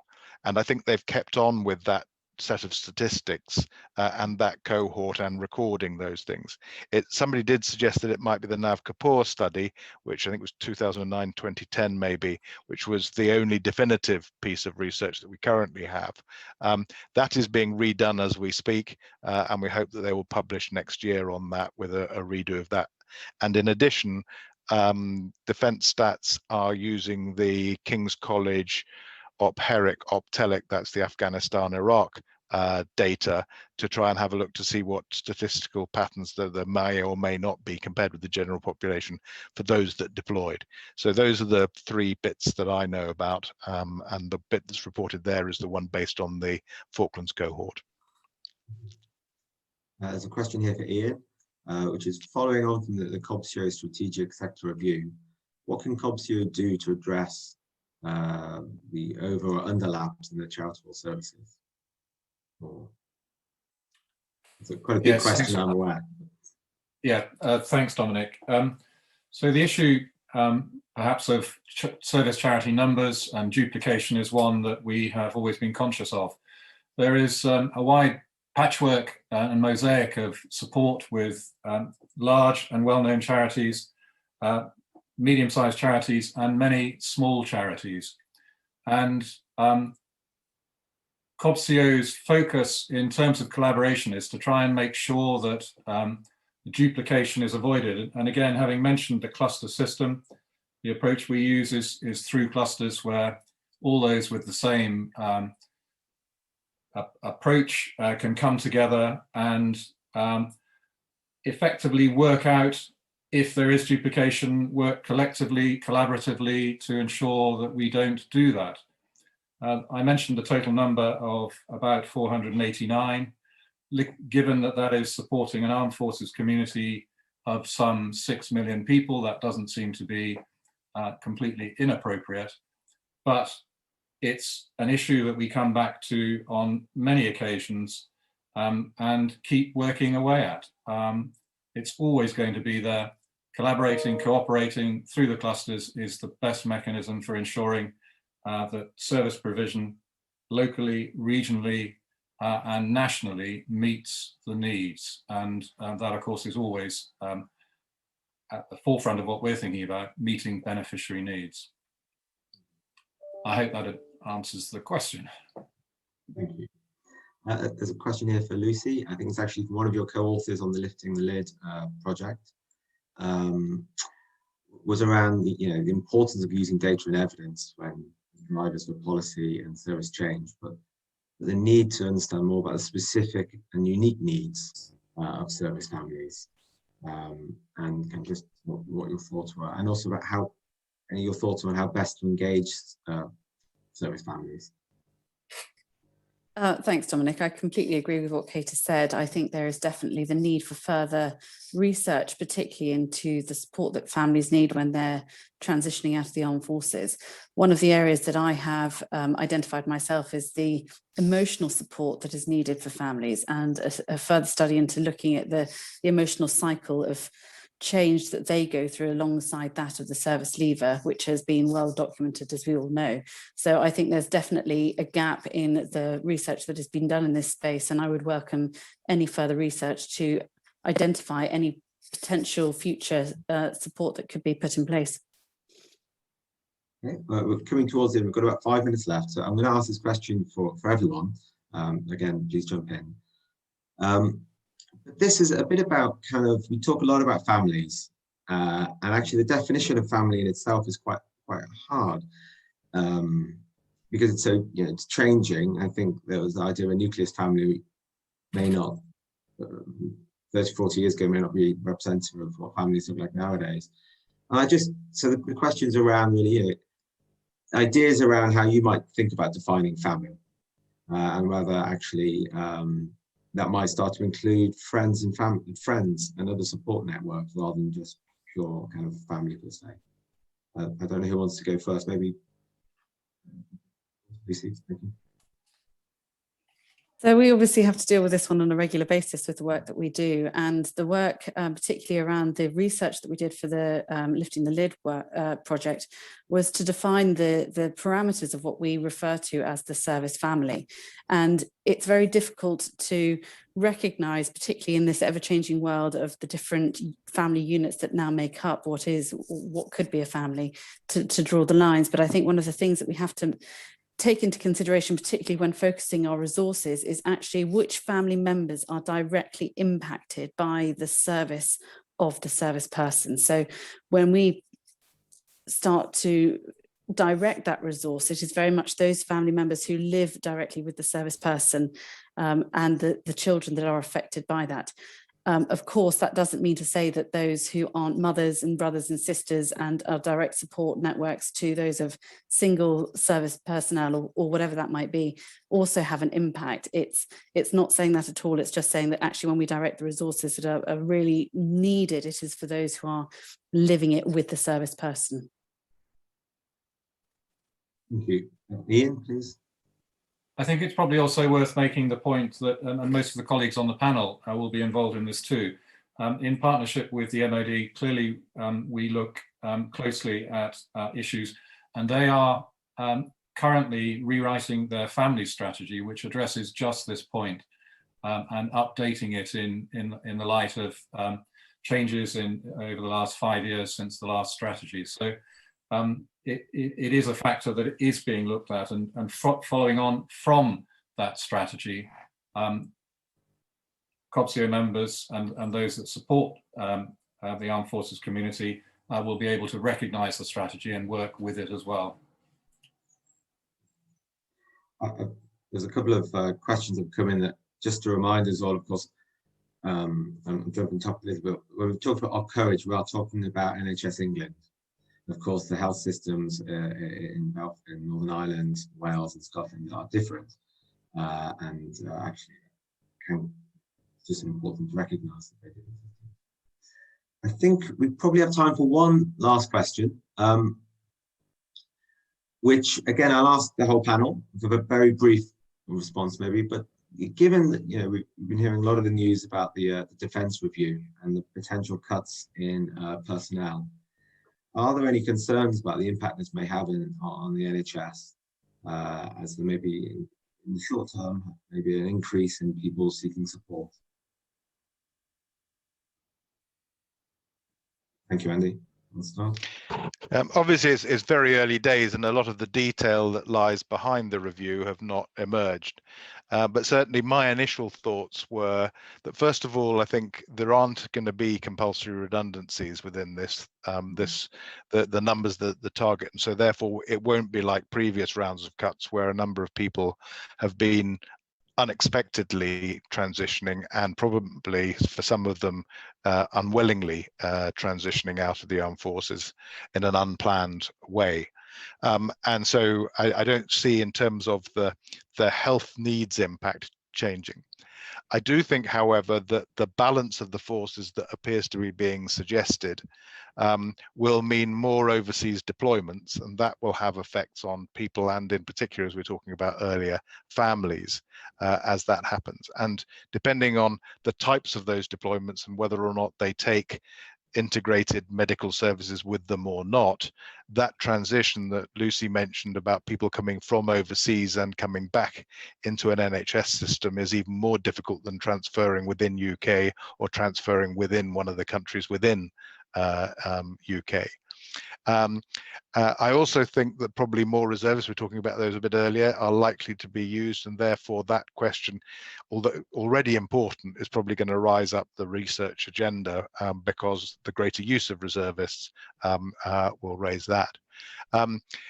Then an indirect effect that I've thought of, and again, this detail, not to my knowledge, hasn't come out, is what the effect on defence medical services will be.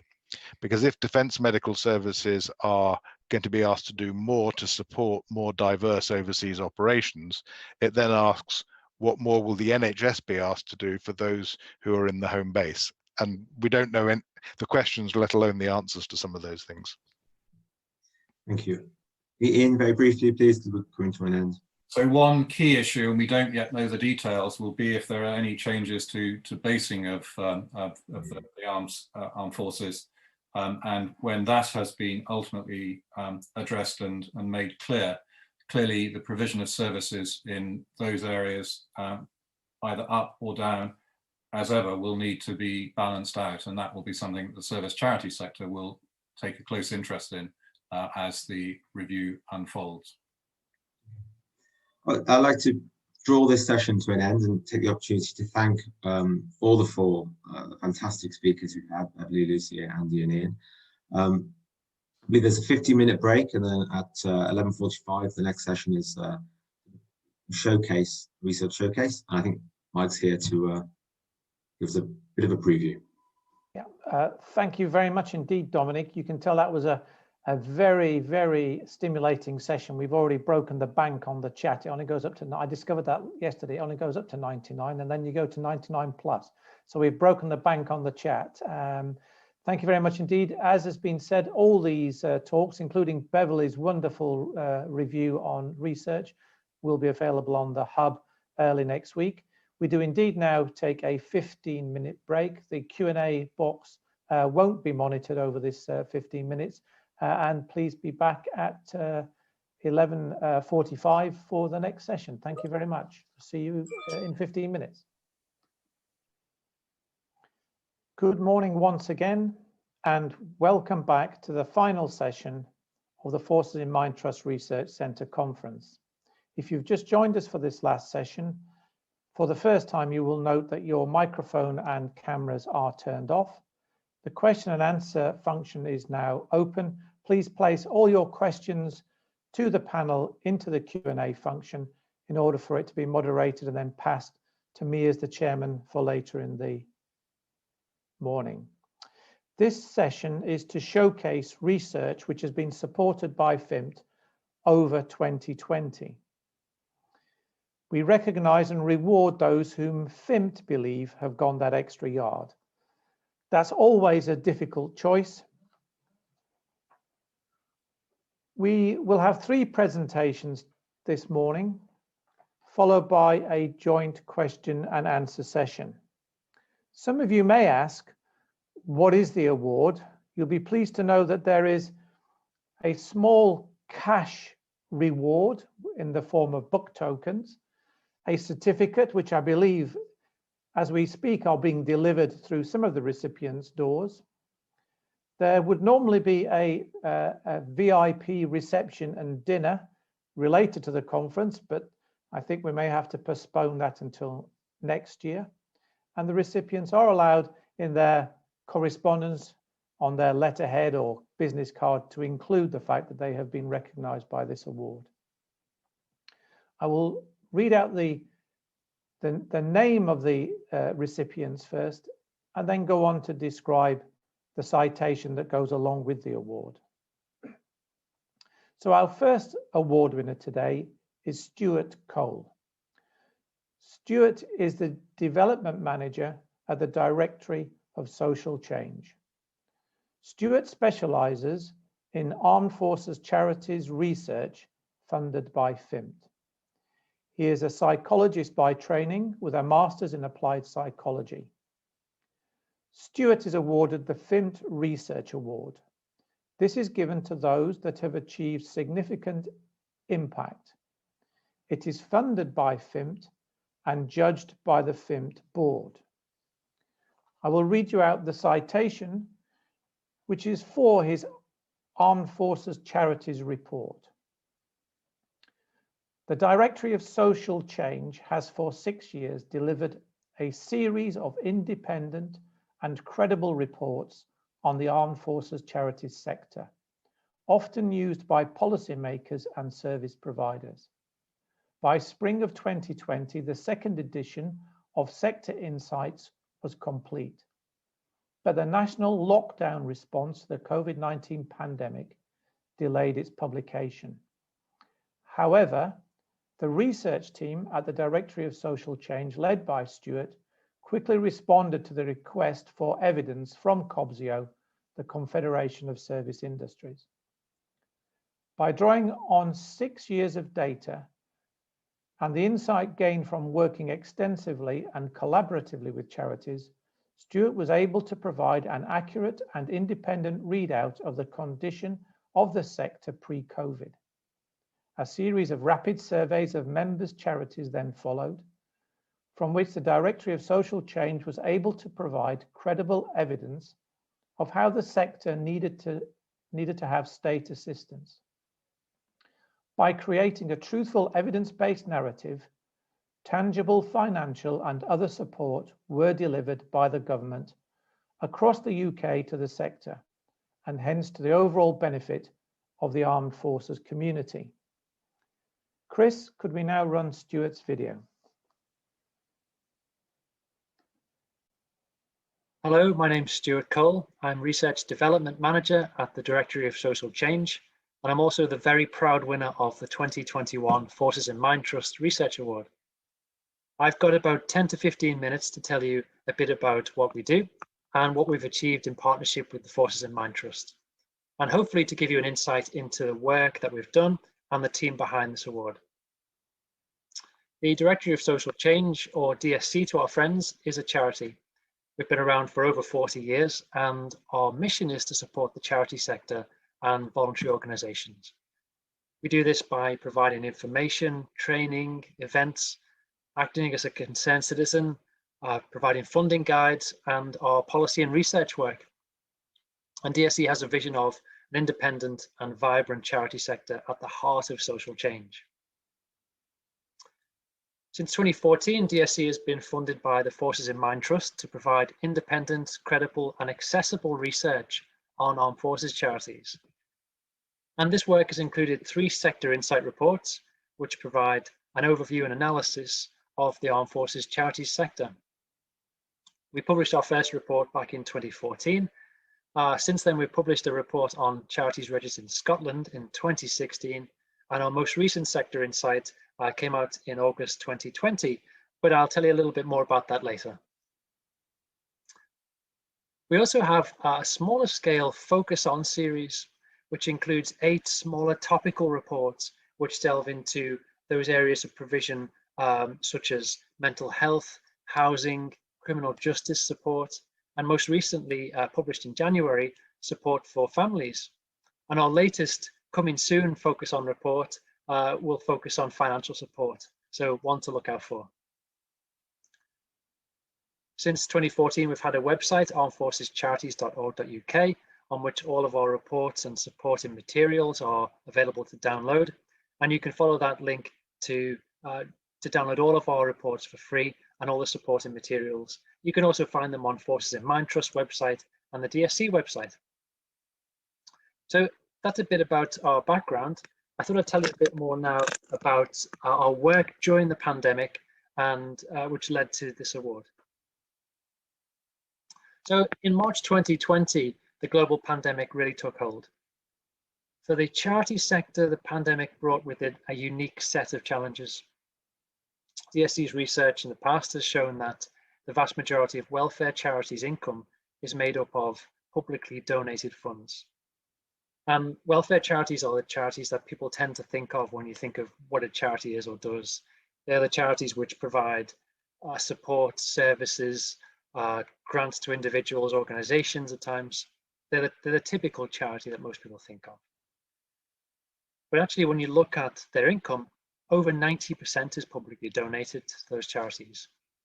So with social distancing measures in place and national lockdowns in force, charities which typically would generate the majority of their income from public events and public income were no longer able to do so. So charities were looking at a significant deficit in their income. And for many charities, also an increase in beneficiary need and numbers. And that happens as the social and economic strain of the pandemic is brought to bear on individuals who rely on the support of armed forces charities. So in April 2020, Cobseo needed information on how the pandemic would affect charities in order to make a case to government for extra support for armed forces charities. And DSC has a database of armed forces charities, but this specific analysis didn't exist as the pandemic started to emerge. The challenge is also that this analysis was very time sensitive, and this was in order to meet the government's deadline for evidence. So Forces in Mind Trust stepped in to fund DSC to undertake this analysis and to provide a briefing document for Cobseo in that very short space of time. The subsequent analysis and evidence of the financial position of armed forces charities in the sector is what came out, looking at the reserves, the decline in income, the spending typically, the services delivered, and the potential knock-on effects with the pandemic's economic impact. And Cobseo used this information to secure a £6 million funding package from the government for armed forces charities, which is brilliant. But it's also important to remember that this £6 million package isn't to save charities or save jobs at charities. Charities don't exist to give their staff jobs. Charities exist to support individuals in need.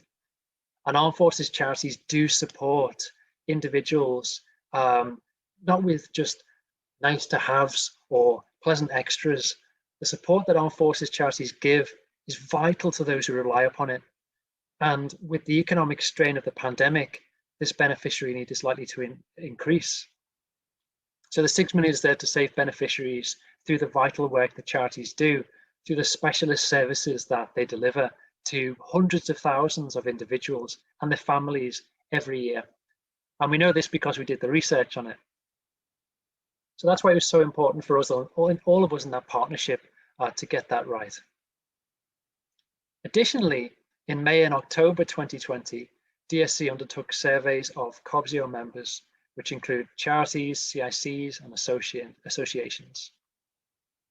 The purpose of the surveys, which again were funded by Forces in Mind Trust, was to give a more real-time, I should say, on-the-ground picture of how member organizations were directly affected by the pandemic, whether that was financially, whether in terms of being able to support beneficiaries, or whether they were seeing an increase or a decrease in beneficiary numbers.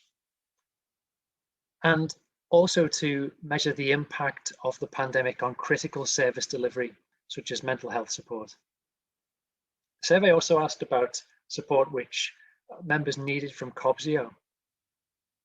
We also then undertook a second survey in October, which allowed for some trend analysis to start to take place in terms of the differences between the start of the pandemic and then 8 months later in October.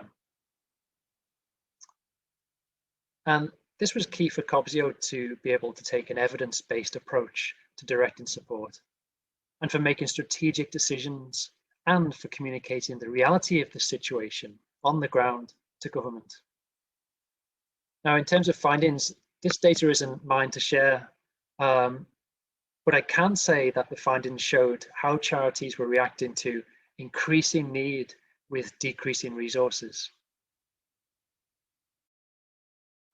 And finally, in August 2020, we launched Sector Insight, Armed Forces Charities, an Overview and Analysis. I mentioned this earlier.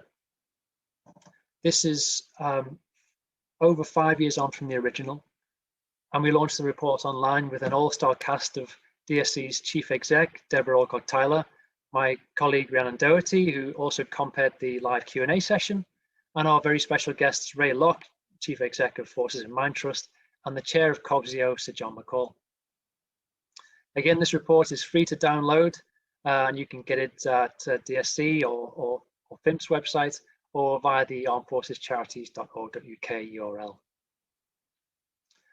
So, like I said, the first was produced in 2014, and a little over 5 years on, the 2020 edition provides not just an updated account of the sector, but it's a definitive guide to the makeup of and the characteristics of the armed forces charity sector in terms of types of charities, numbers of charities, financial information, and how that charity sector is organized and how they collaborate, how they're so good at collaboration, in fact. I'd like to share a couple of findings from the report because actually they're quite relevant to our wider work during the pandemic. So actually we found a relatively small number of charities are generating and spending close to £1 billion annually in support of the armed forces community. And those charities, those around 1,800 charities, account for just 1% of the entire UK charity sector. So a really small number of charities helping hundreds of thousands of beneficiaries every year. Welfare charities I mentioned earlier are only 26% of that bunch, but they account for a whopping 71% of all income. So that's around £780 million. And also they account for 70% of all expenditure in that sector. So around 680 million. But like I said earlier, the majority of that income, I think it works out as 92% overall, is funded by the public. It's made through public ask, it's made through funding events, and they're the type of events which haven't happened this year.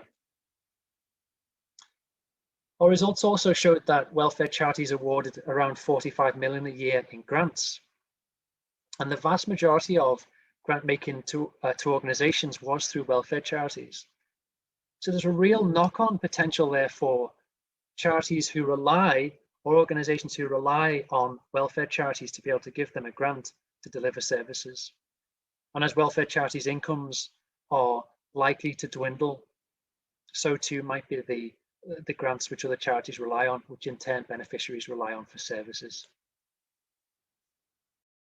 We also found that the population of armed forces charities is actually shrinking, not growing. So we find there's around, on average, about 45 charity closures a year, but of course it remains to be seen what that picture will look like in a year or two's time, when the sector may have shrunk even more in the wake of the pandemic. There's also the knock-on in terms of financial impact on the sector, but the service delivery implications of that. And finally, we found in terms of reserves, 60% of charities with annual incomes over £500,000 were capable of covering 12 months expenditure from the reserves alone. So that means 40% couldn't fund 12 months of expenditure. And they may now be facing an existential crisis as they burn through the reserves, as their incoming resources that they would typically get are not coming through. It's also important to remember that reserves are built up very gradually over many years.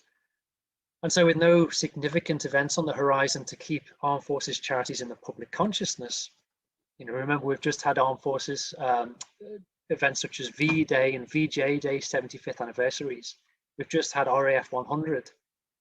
And there aren't really any, except Armistice Day every year, there aren't really any national days of significant anniversaries to help keep armed forces charities current and in people's minds in terms of donation. So there's a real challenge in terms of building back up reserves, in terms of building back up enough income to be able to deliver support services for those who need it. And it will take many, many years for armed forces charities to recover, and wider charities for that matter.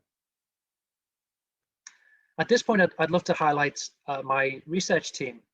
So Rhiannon Doherty, senior researcher, and Chester Howarth, researcher.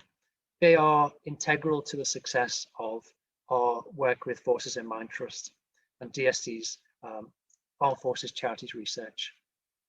The work on our database, the work on the Focus On series and the sector insights, our research team are excellent.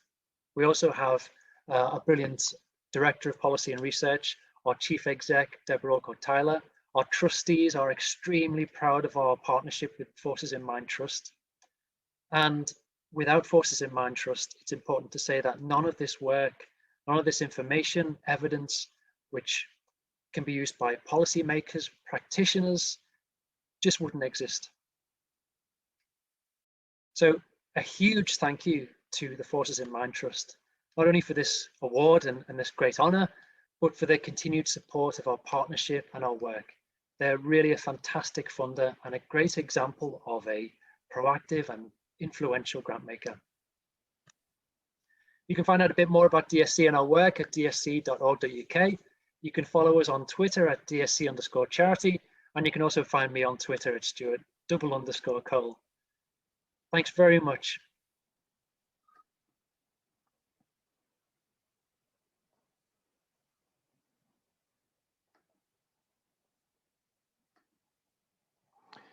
Thank you very much indeed, Stuart. It's unfortunate under this medium that you can't hear the applause of the audience congratulating you as a group for your tremendous efforts there.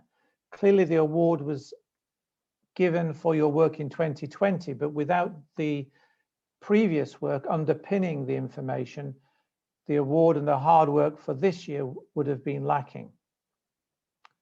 I look forward to seeing you at the end of the 3 presentations at the end of this session. Our next award is the Lord Ashcroft Award. This award is provided by Lord Ashcroft, but provided on the advice of the FiMpacT board. This award is for innovation and/or potential for future impact. In this case, as you will see, it is certainly innovative. It goes to Professor Jonathan Bisson. Professor Bisson is the Clinical Professor of Psychiatry at Cardiff University and Director of Traumatic Stress Wales. He is also co-chair of the UK's PTSD NICE Guidance Group, and on the international front, he chairs the International Society for Traumatic Stress Studies Treatment Guidelines Group.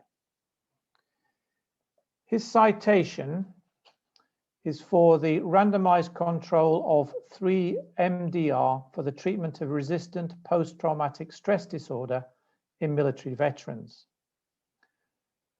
Professor Bisson was the chief investigator for a feasibility trial of a novel treatment method known as 3-MDR. This is for veterans suffering from post-traumatic stress disorder that was resistant to conventional treatment. The project was a UK first for the use of this technology and required extensive collaboration between leading academics from the UK, the Netherlands, and Veterans National Health Service Wales. Thanks to the determination and leadership of Professor Bisson and his team, the project received widespread international academic and media coverage. It concluded that 3-MDR had been able to reduce PTSD symptoms under certain circumstances, and therefore, although it was too early to recommend it for routine clinical practice, it justified and informed the more extensive study that has the potential to deliver a long-term program of therapies and treatment advice that would benefit the most challenging veteran sufferers. I will leave Professor Bisson and his video to explain exactly what 3-MDR is. Chris, could we see Professor Bisson's video, please? Hello, I'm John Bisson. I'm a clinical professor in psychiatry at Cardiff University, and I'm very grateful to be given the opportunity to talk to you about our 3-MDR work today. I'm going to start off by showing you an animation of what we did. For most people who have served in the UK Armed Forces, returning to civilian life takes a bit of adjustment. But for around 1 in 14 people, this will be complicated by post-traumatic stress disorder, or PTSD. Symptoms of PTSD include being constantly on edge, vividly re-experiencing a traumatic event, difficulties with regulating their emotions, and the avoidance of reminders, which often results in social isolation. PTSD symptoms persist for many veterans, even after receiving first-line recommended treatments. There is a clear need for a new, more effective type of therapy. Researchers and clinicians at Cardiff University and veterans NHS Wales have recently completed a trial for a new therapy called 3-MDR, or Modular Motion-Assisted Memory Desensitization and Reconsolidation. 3-MDR, which was originally developed by scientists with clinicians in the Netherlands, is based on a combination of virtual reality exposure therapy using virtual reality technology. The therapy involves walking on a treadmill, guided by a therapist, while exposed to a series of images and self-selected music the participant has chosen to represent the traumatic experiences. These are displayed on a large screen. Their aim is to reduce the avoidance of their traumatic experiences, a coping strategy that can contribute to the worsening of PTSD symptoms. 42 military veterans from South Wales were recruited for the study. Individuals continue to experience service-related PTSD following standard psychological treatment. The participants were split into two groups. Group 1 received 3-MDR immediately, and Group 2 after a delay of 14 weeks, with follow-up assessments at 12 and 26 weeks. At the 12-week follow-up assessments, the immediate treatment group saw a 19% greater reduction in PTSD symptom severity over the delayed treatment group. At the 26-week follow-up assessments, the delayed treatment group responded well to 3-MDR and the immediate group maintained their improvement. It is important to note that not all the participants responded to 3-MDR. Further research is now needed to determine who this therapy is likely to help most in the future. We hope to continue testing 3-MDR for military veterans and other people with PTSD. We want to see how 3-MDR will benefit people living with PTSD unrelated to military service. The trial was funded by the Forces in Mind Trust and supported by Health and Care Research Wales. And now, to add a little bit more detail, I'm going to share a brief presentation with you. So, as described in the animation, post-traumatic stress disorder is unfortunately common amongst military veterans, although the vast majority of people do not go on to develop it. So the latest results from the King's cohort study show that over 7%, just over 7% of British military veterans would meet the criteria for post-traumatic stress disorder or screen positive for it, with 17% of those deployed in a combat role doing so. Unfortunately, treatment resistance is high for military veterans receiving treatment for PTSD, and there's some evidence that PTSD therapies used for non-military traumas are less effective for veterans. For example, EMDR was not recommended in the same way for combat-related PTSD as for non-combat-related PTSD by the NICE guidelines. There's an urgent need, therefore, to develop more effective treatments, particularly for military veterans. Multimodular motion-assisted memory desensitization and reconsolidation is one such treatment that was developed in the Netherlands. It's based on virtual reality exposure therapy in EMDR, but with these added components to enhance the effect of it. So walking on a treadmill that you can see there on this image, and with music coming at individuals from speakers that are dotted around, and also images that are self-selected by the individuals to remind them of their traumatic experiences on a surround screen. So this is a very immersive sort of a treatment.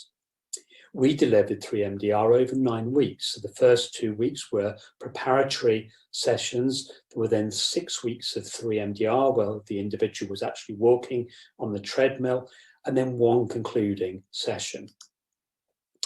Whilst individuals are walking on the treadmill, they walk towards images that remind them of specific traumatic events. And whilst they're approaching those images, they're asked to report how it makes them feel. So sad, desperate, sorry about the spelling, guilty, and anger in this instance. And so again, you can see that this is quite a strong, immersive confrontational technique. When we look at the sort of words that people were coming up in our trial, then you can see that there were quite a lot of very emotive words coming up there. So negativity, anxiety, anger, depression, but also particularly as people progressed in the trial, more positive words were coming up to be associated with the experiences that individuals had. The methodology for the study was a randomized controlled trial, and we incorporated both quantitative and qualitative elements, the latter being to give us a little bit more information by doing some structured interviews with a number of participants to help us better understand really what our quantitative data-driven results said. The participants were individuals with combat-related PTSD, all male military veterans. They'd had prior treatment without loss of post-traumatic stress disorder diagnosis through a form of trauma-focused psychological therapy. And they were also able to walk on a treadmill for 40 to 45 minutes at a normal pace. In addition, individuals with significant other mental health difficulties, including psychosis, severe depression, suicidal intent, were not included in this study. We approached 52 individuals through the services in Wales and recruited 42 individuals. And we managed to retain 35 individuals at 12 weeks and 36 at 26 weeks. That's quite a surprise, really, retaining more at 26 weeks than at 12 weeks. And overall, the retention rates are very high for this study, better than we expected. The mean age of participants was just over 42 years old, and the mean number of months since the worst reported traumatic event, 231. So a long time since the individuals who took part had been involved in their most traumatic event. Around about 40% of the sample were employed or self-employed, which is perhaps a higher than usual level for groups of individuals with treatment-resistant post-traumatic stress disorder, and 36% were unable to work as a result of their difficulties, with 10% of individuals being retired. When we look at our quantitative results, we found that there were statistically significant reductions in the total score on the CAPS-5, which is an interview measure of post-traumatic stress disorder, and also on the PCL-5. So the blue to orange bar are the individuals that were treated immediately. The grey to yellow bar are the individuals who had delayed treatment. So at this follow-up at 12 weeks, they hadn't actually received EMDR. So the columns to look at really are the orange one against the yellow one, if you like. For depression, we found a little reduction in depressive symptoms in the immediately treated group, but that didn't reach statistical significance against those who didn't receive any treatment. This slide demonstrates that actually improvements continued beyond 12 weeks for the group that received treatment straight away, and those that received treatment in a delayed manner showed some reduction before they received any treatment, which is probably related to anticipation of receiving treatment, and then had a much sharper decline, a greater improvement, so that at 26 weeks, they had a fairly similar level of reduced PTSD to the immediate treatment group. Other quantitative results showed us that anxiety levels reduced statistically significantly more in the immediately treated group than in the delayed treatment group, as did sleeping problems. So this is the insomnia severity index, demonstrating some good reductions and improvements in sleep for people who took part. We didn't, however, find significant improvements in overall levels of functioning between the two groups. So it was more reports of symptoms improving than reports of functioning improving at the 26-week follow-up. In terms of our qualitative results, Ben Hannigan, another investigator on the study, interviewed 11 participants and 7 staff involved with this trial, including the 6 therapists involved. And some of the key themes that emerged were that individuals found it very stressful to locate the clinic and park at times. This is the building where our laboratory for 3MDR was situated, and it's very much part of a university and university hospital campus with quite significant pressures on parking, as you might imagine. People identified the needs for support both before the session started in terms of selecting images and music that sort of evoked memories of what had happened for them. And also people very strongly felt that people should be advised they must be accompanied to appointments. 1 or 2 people couldn't be accompanied and found that a very difficult experience. Other things that people said was that they felt the need for out-of-hours support. Now that's clearly very difficult to provide routinely. We gave people information as to how they could contact out-of-hours support in an emergency setting, but it's really important to discuss that through with people before they take part in a treatment such as this.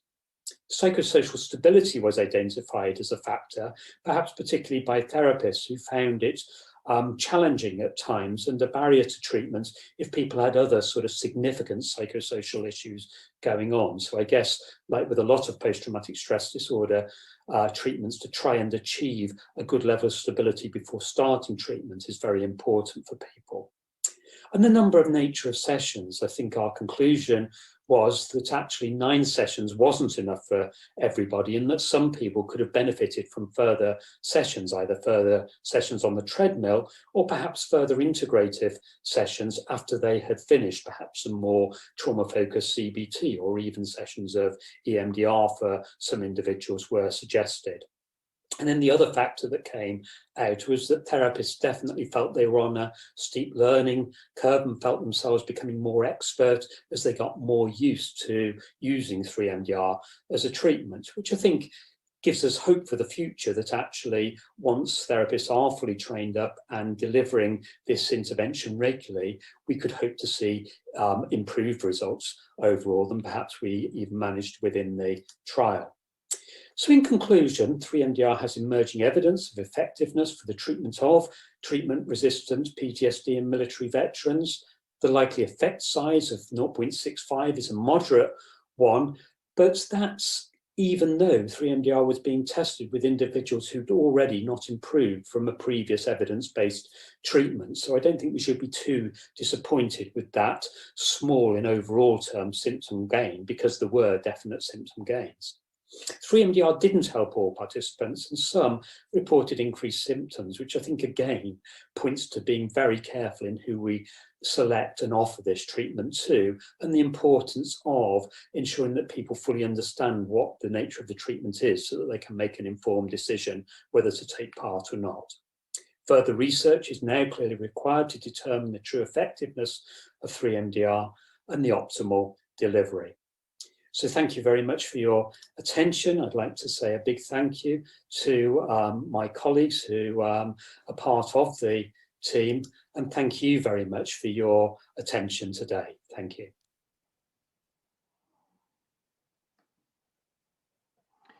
Jonathan, thank you very much indeed for that presentation, and congratulations again for being one of the Forces in Mind Trust Research Centre prize winners this morning.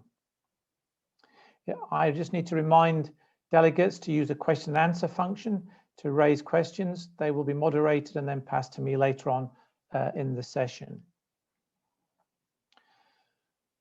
Our final award was last year a special award. However, it has now become better known as the FiMpacT Award, meaning it is for research that has had immediate impact in the past year. This year it goes to joint winners, joint authors of one impressive large study, Living in Our Shoes. It goes to Professor Janet Walker and Dr. Gabriela Misca. I will start, if I may, by introducing Dr. Gabriela Misca. Gabriela is an expert in child and family psychology based at the University of Worcester.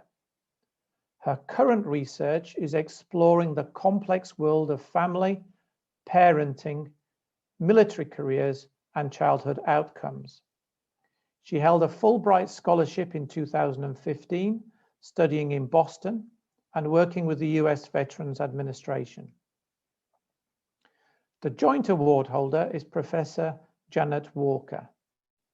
Janet is Emeritus Professor of Family Policy at Newcastle University. She has directed many studies, including those related to criminal justice, parenting, and family breakdown in the military.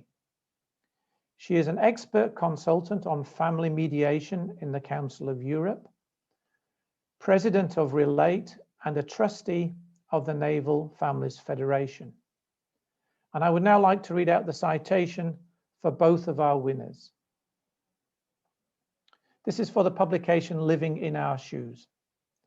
As lead and research advisors to the independent review into understanding the needs of and support provided to service families commissioned by the Secretary of State for Defence, Professor Walker and Dr. Misca produced a report that contained 110 recommendations, many of which the Ministry of Defence immediately agreed to implement. The report will form the basis of the Ministry's 2021 family strategy. Professor Walker and Dr. Misca were asked by Andrew Selous MP to support the review, and Forces in Mind Trust was able to provide modest honorariums which ensured that the review could be wide-ranging, thorough and independent. As research advisor to the review, Dr. Misca worked closely with Professor Walker to ensure that it was informed by the latest national and international research on military families. Dr. Misca's expertise in understanding the complexity and diversity of military and veteran families and their support needs contributed to the analysis and interpretation of the review findings, leading to recommendations that are fully evidence-based. Professor Walker's research excellence, her understanding of service families and their environment, and her determination to hold the Ministry of Defence to account have resulted in an impactful and truly seminal project that will benefit many service and ex-service families for a long time to come. Chris, again, could we show the final video? Good morning, everyone. And Gabriela and I are delighted to be with you today to talk a little bit about living in our shoes and how we believe that that report is influencing policy and practice. And we're going to share with you the journey from research to impact in today's presentation. And we're going to start by reminding ourselves what the commission was in January 2019 by the then Defence Secretary, who commissioned an independent review on the diverse needs of service families and the current support offer and how this offer met those needs, and to make recommendations accordingly. So we're going to share with you our process of gathering the evidence, analyzing the data, some of the emerging key messages which resulted in evidence-based recommendations, and tracking some of the impact since the report has been published. And so in terms of collecting the evidence, the Secretary of State had asked Andrew Selous MP to lead the review. I was asked to be the lead advisor and Gabriela was the research advisor. And it was our ambition right from the start that we wanted to hear the views of the people themselves who were living the experience, that we wanted to talk to as many serving personnel and their families as possible, and particularly their children and young people. So we started with a call for evidence, and we had 287 responses, just over half of those from serving personnel. And they were very detailed, very long, and a lot of people wrote really quite extensive testimonies about their life in the military. And alongside those, we made visits to 14 military bases where we talked to people of all ranks, and we talked to families who were there living near or on the base. And we also went to 4 schools. And so with all these visits, we talked to children and young people. And in the schools, including a state boarding school, we also had focus groups with the children and spoke to teachers about what it is like for those young people who are moving around in the military lifestyle. And then we had conversations throughout with key stakeholders. And we talked to 143 people during the course of the review from all sorts of backgrounds, researchers, military charities, various government departments and so on, in order to find out their role in working with the military and their views about how support could be strengthened and increased. In order to frame our data, we undertook a knowledge synthesis, and we look at the review done nationally and internationally on military families and the challenges that they faced. And we identified that in this diverse research body of knowledge, there were certain areas in which the research has reached consensus. So, for example, there is now an understanding that military families face particular challenges in their family dynamics due to the tension between the work and the family for the military person, which then reverberates through the couple relationship. There is also a vast body of research who testifies to the challenges that parents and children in military families face. And these are due to the particular features of military family life, which characterized by separations, by parental absences from home, by frequent moves, which pose challenges for children's education, for their establishing their peer networks and relationships, and so on and so forth. And there's also an extensive body of evidence testifying to the mental health and well-being challenges for military personnel, and this has impact on the entire family dynamics and their family members. Our knowledge synthesis also highlighting certain areas where there are gaps in our understanding, and these are particularly around how the partner's employment is affected by the military family setup, again, by the same risk factors like frequent moves and following the serving family member around. And there's also another area in which we need to understand more around children's education and their career prospects and what might be the long-term impact of a child growing up in military families. And while there are various support interventions tried and tested in supporting military families, there is still a distinct lack of evidence of what works and in what particular aspect in supporting military families. So armed with the research knowledge, we undertook thematic analysis of the data we had collected alongside that. And as we said, we really wanted to hear the voices and let the voices of military families shine through. So here are just a couple of the quotes from the report. First one really making a very strong point that to understand the military lifestyle, you really have to live it to know what it feels like. And secondly, that being apart for very many months at a time can have a huge cost to the family, where people miss important milestones throughout. And that can be at the cost of the quality of the parent relationship and the couple relationship, and also on the mental health and well-being of them and their children. And so we arrived at a number of key themes, looking particularly at the cumulative impacts and disadvantages. And first of all, we noted how important it is to remember that commitment to operational effectiveness and duty first are always the #1 priority for every member of the armed forces. UK armed forces families are often invisible. We don't necessarily know much about them within the general population. And we know that they are diverse, just as the 3 different branches of the services, the Army, the Navy, the RAF, are all diverse with their own cultures. But the families all share similar challenges. And as we've seen in the literature, these include long periods of separation. They include frequent moves, which disrupt children's education. And that can be particularly serious for children with special educational needs and disabilities. And there is a huge disruption to the continuity in healthcare and in friendship groups when people are moving every 2 or 3 years. And it becomes really difficult to plan family life and family activities. So balancing the demands of the service with how to have a strong, stable family, it becomes increasingly difficult. So we arrived at a number of evidence-based recommendations within each of those subject areas. And so the report follows those topics. And we first looked at housing because nearly every family had experiences of some of the difficulties with service accommodation and the maintenance of it.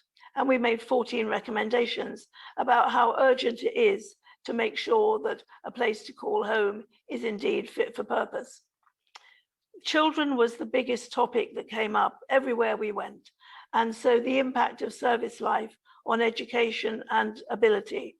There are 31 recommendations about how children's needs need to be taken into account when decisions are made about moving people around, particularly if they move mid-year. We made a number of recommendations about partner employment because most partners are working, they're either in a dual service capacity or they're working in their own careers. Every time they move, there is disruption, and there's disruption to health. And so these things need to be taken account of much more closely.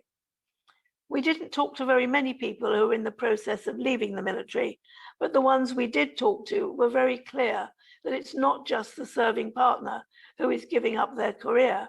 It is the whole family who's making that transition into civilian life, and the whole family must be supported to do so. And then the latter chapters in the report look at the support for service families. There are lots and lots of different charities and organizations, as well as the military's own welfare, looking after families. But very often it's not very well coordinated. And we realize that the small acts of kindness actually go a long way to making service families feel valued and important and looked after. And the very final chapter looks at how strengthening the armed forces going forward, the Armed Forces Covenant going forward, could actually mean that the whole of society takes the needs of the armed forces into account. And so we came up with 110 recommendations, but perhaps the one that has grabbed quite a lot of attention is recommendation 96, which was targeted directly at the Prime Minister and asking him to spearhead a change of culture in this country so that armed forces families are recognised and that their care is a national priority. And we need to ensure that the UK population understands the important role played by the armed forces personnel and the sacrifices their families make in supporting them. We also need to promote better pride and more respect for serving personnel and their families within our communities, and to ensure that all of them feel valued if we want them to remain committed to service life. Our report also made recommendations and directions for future research, and we underlined throughout the need for robust research to inform interventions to support the needs of military families. And it's important that policymakers, practitioners, and military family themselves are informed users of research knowledge. And what we mean by robust research is that appropriate methods are applied to both collecting and analysing data. So, for example, there is a wealth of qualitative data derived from interviews, focus groups with military families and military members, which are very valuable in helping us understand their lived experiences and in helping us explore this particular phenomenon. But this type of data will not inform us about general trends in populations and will not enable us to predict what the long-term impact is on their well-being. So therefore, it's very important, particularly when it comes to research on the impact of military family life on children, that longitudinal research is conducted with robust outcome measures, which will enable us to understand what the impact is long-term and therefore how to design appropriate interventions for support. Last but not least, it is important that research is mindful that interpretations do not stereotype or stigmatize by highlighting only deficits or vulnerabilities. And effective support interventions build on both addressing the risk factors, but also enhancing positive or protective factors.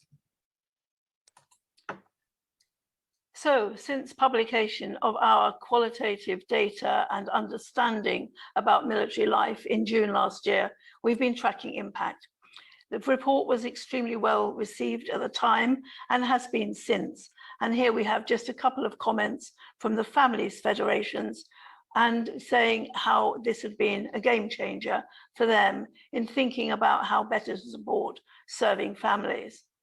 And it is particularly pleasing that the Chief of Defence People, Lieutenant General Sir James Swift, has found it a fantastic evidence-based report, which he sees as informing future steps, particularly in terms of underlying the principles of the Armed Forces Covenant. But perhaps the recognition that is very important is in response to recommendation 96. And in December, the Prime Minister himself wrote to the research team and said that he felt the report has captured the lived experiences and pointed the way forward. And importantly, he says that he is personally committed to strengthening the Armed Forces Covenant and ensuring that people who are serving know that their families are looked after and valued by society for the sacrifices they make. So we have a very positive endorsement from the Prime Minister. So we're spearheading change, I think, at all levels. And when we had our official launch in January, which was organised brilliantly by FiMpacT, the Secretary of State for Defence now, Right Honourable Ben Wallace MP, described the report as a brilliant piece of work and said it goes a long way to remind him of the obligations he has and also wider government that it needs to put more effort into understanding military families. So this report does seem to be changing policy and practice and not sitting on a shelf gathering dust. There have been a number of workshops since last summer, and these are ongoing, bringing different people together to take forward the recommendations. There have been local events and conferences, and the family strategy is currently being revised in order to make it take account of the recommendations and the findings of the review. And already some of the recommendations have been implemented. We saw the announcement of the childcare pilots in several bases late last year, and this is already having an impact on serving partners in terms of their work. And also saying thank you publicly. We've noticed that that has increased since the report was published, and we really value the fact that people are now noticing that our armed forces are very important to us all. And this month, we should see the publication of the government's complete response to all of the recommendations, and we're extremely optimistic that the vast majority of them will be accepted and over time will be implemented. So we're going to draw to a close by expressing our thanks to FiMpacT for supporting the review, for the Impact Award 2021, and for inviting us to this conference, and to everyone who contributed to the review, especially military personnel and their families. And it was hearing the voices of families which is really important to this review. And so one of the most rewarding impacts has been from the families themselves, who have taken time to thank us both for the review and for the report and for the recommendations. And it is really pleasing that service families themselves feel that they have been heard. Thank you.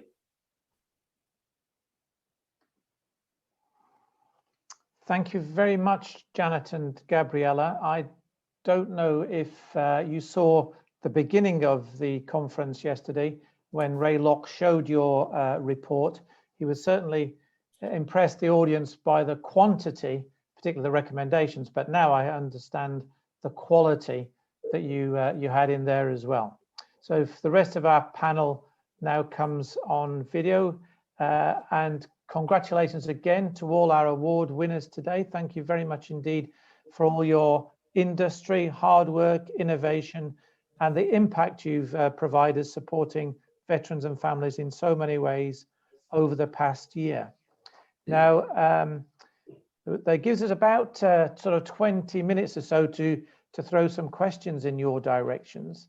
And the first one I'll ask to all of you in turn, given the past year, but looking back on the work that you've done, if you had a little bit more time, a little bit more money, what one aspect of your work would you perhaps dig into a little bit deeper? And could I start with Jan, please? Thank you very much. Yes, one of the areas I would have liked to spend more time looking at is looking at female serving personnel and how they manage their family life, because a number of the ones we met were really struggling with looking after children, deciding whether to have a family or not have a family. And that also ran through with the dual serving families as well.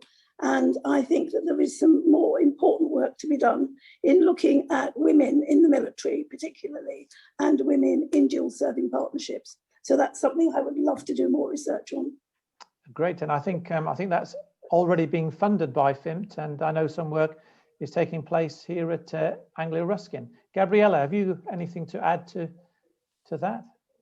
I think another important area is to perhaps spend more time to talk to children and to understand their experiences, both in terms of what they feel are the difficulties and challenges of growing up in a military family, but also we found that they were incredibly proud of being part of a military family. So perhaps we need to explore more what are the positives, what they perceive as being the positives of growing up in such a family, because this will enable them to then build on particular strengths going forward in their lives. Yeah, absolutely. I think we spend a little bit too much time perhaps looking at the negatives and not stressing the positives. Stuart, if you had a bit more time and even more money from FiMpacT, what would you have spent more time looking at?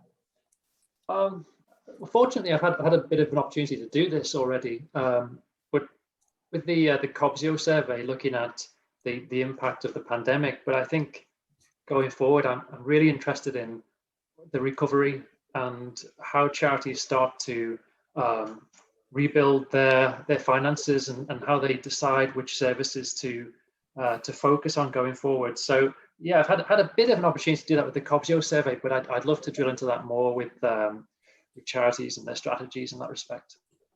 I guess it's one of those unfortunate studies that Beverly mentioned earlier this morning, from a sort of an unfortunate natural experiment that may help us learn a little bit as to how charities can overcome other difficulties in the future. Jonathan, turning to you, which bit of your study would you delve deeper into? Well, I mean, if money was no object, then I'd like to do a large, much bigger study to take some of the findings from our study and do a large randomized control trial with a couple of hundred people, because that's what you would require to actually get 3MDR into practice really more routinely. But just focusing on the study itself, then I think it's taking some of the lessons, particularly from the qualitative side of work that we did, to refine the techniques. So for example, adding in a few more sessions for some people, making it more flexible. I think that one of the big issues we have with a lot of research that's done on treatment trials is that we don't allow the flexibility that you need for different people with different presentations. So for example, some veterans you might be able to treat or help treat in 10 sessions, whereas others would need 16. And I think having that flexibility to personalize treatments more is something that we should all be trying to aspire to do more of. And if we can stay with the theme of refining the research, there was one of the questions which I think went back and forth on the chat there about disabled veterans or veterans who couldn't walk on the treadmill. How will you tackle that?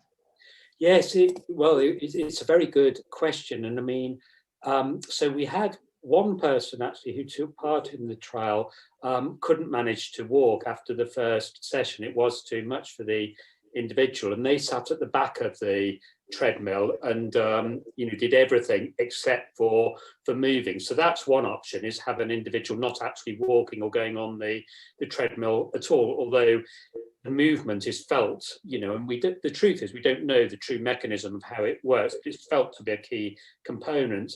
So the other thing that we thought is sort of enabling people, for example, to sit in a chair on a treadmill so that they can be moving towards it without actually having to be able to walk. And the other thing we've thought about is a static bike as well. Clearly these would all need sort of quite technological expertise to make them safe as much as anything else, but they're things that you could explore. And I certainly think that if 3MDR does prove to be an effective treatment in the future, then there are relatively straightforward techniques that we could make to actually make it accessible to everybody, irrespective of whether they can walk or not. Thank you. Now I think you were relatively lucky in that most of your work for this project was completed before the pandemic. But Stuart, you were sort of engaged right in the middle of the the pandemic, and any lessons that you could give to people for working under those constraints, and maybe some positives that came out of it in terms of techniques that you evolved that you'll take forward. I suppose generally speaking, it's the adjustment to working online and with your team. And I said in my presentation that I have a really great team in my colleagues and my DSC wider team. I think the biggest thing which came out for me in terms of working in the pandemic was the importance of data and the importance of having information to be able to influence policy or to provide evidence-based knowledge. And as the pandemic took hold in the wider charity sector, which DSC of course is also involved in, there was a bit of a scramble for data to evidence, well, what is the likely effect and to what extent. What was very fortunate for us is we had that data because we've been working with Forces in Mind Trust for the last, well, since 2014. And so compared to other subsectors or other areas we're looking at, we were able to apply that knowledge and apply that data.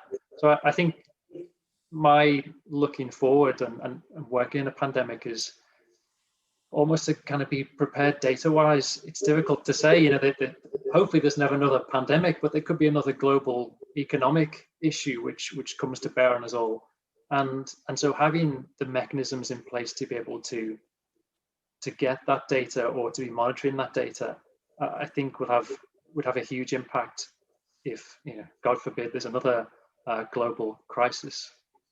And Jan, you sort of did the work during the pandemic, but also had the problem of trying to launch the output. Now, clearly you had fantastic impact, but how did you circumvent the pandemic and the ability to get stuff out there? I mean, yes, we were lucky that we finished doing all our field work before the pandemic, but I was writing up at the early stages. But the really challenging thing was having the publication date changed, because each time we were hoping that we could publish when we could have a proper event as opposed to an online event. And so we were kind of moving it forward. And it became clear, of course, that we're still locked down a year later. And so, it was very important to get it out there. And we're now, we haven't been able to go around and talk to people in the way we would have liked to do individually, physically, about taking things forward. But I have to say, technology is a wonderful thing. So we've been very lucky with that. And we're now in a position where we want to start publishing more from the report. Thank you. Gabriela, you specifically mentioned children, and obviously the whole report is about families. What do you think the research community can do collectively to try and engage with families directly, rather than having to go through the service person or the Families Federation? How can we get to the families directly? Well, that's a very good question. And in my experience, the families themselves are very eager to participate in research and to talk to us. So I think what we need as researchers to facilitate access to these people, so in many ways, is to enable them to be able to consent to talking to researchers without necessarily going through the serving person. And I think, there are some, procedures that need to be revisited and discussed with the way that this particular population is being seen. And I recall talking to military family members and particularly spouses who feel quite aggrieved the fact that they are still referred to as dependents, and they are very eager to point out we are nothing but dependent, because we are individuals in our own rights with our own careers and lives. So I think talking again about the change of culture, there is some way to go there, and all these small steps that we need to address and take. And just a point, I want to make a point about the COVID-19. And I think, in many ways, this pandemic has taught us, all the negative stuff that we hear about it. But there are also sometimes positive messages. And in respect of making the military community more visible, because they were now working in the civilian field, enabling efforts to, either support the population or the vaccination. Inadvertently, that is a positive message, because now the military personnel and the community is becoming more visible, and we, population can see that they're not just somewhere fighting, but they're actually supporting civilian communities as well. Great. I think you're right. I think the military has been hidden, and I think we probably have to go back to the troubles from the 1970s and 80s when people were asked to stop wearing their uniform in public. I think the British military disappeared from the radar. Jonathan, could I ask you one last question specifically to you? Again, it was raised, I think, in the chat, and that was the question about risks of triggering emotions in veterans, either in the preparatory phase or in the exercise phase itself, the study phase. How did you worry about that and handle it? Well, I mean, number one, we did worry about it, and indeed it did trigger powerful emotions in people, both in the preparatory and in the active treatment phase. I mean, I think one of the big learning points, as I think both the video and my presentation mentioned, is that not everybody did do well with 3-MDR, and some people did report an increase in their symptoms. For most, I don't think that was long lasting. And obviously, we tried to offer support to individuals who did report an increase in their symptoms, provide them with additional therapy, if needed, or support. I think that whenever you're doing sort of what is a very exposure-based intervention, then this is an issue. We've got very good evidence that sort of exposure can help people with symptoms of post-traumatic stress disorder. But the downside, obviously, is that you are encouraging people to confront things that are very upsetting, which is why a lot of us would use avoidance as a natural coping mechanism, to avoid that to a degree. So I think we got.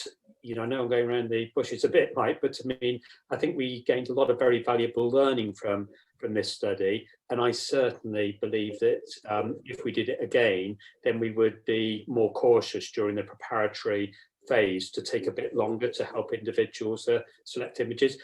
We very much based our paradigm of treatment on what had been done elsewhere in the Netherlands. I think some learning for me is that for a lot of people, there weren't quite enough sessions. And I think we'd have probably got, even better. We got good results, but we'd got even better results if we'd have allowed some people to have more sessions.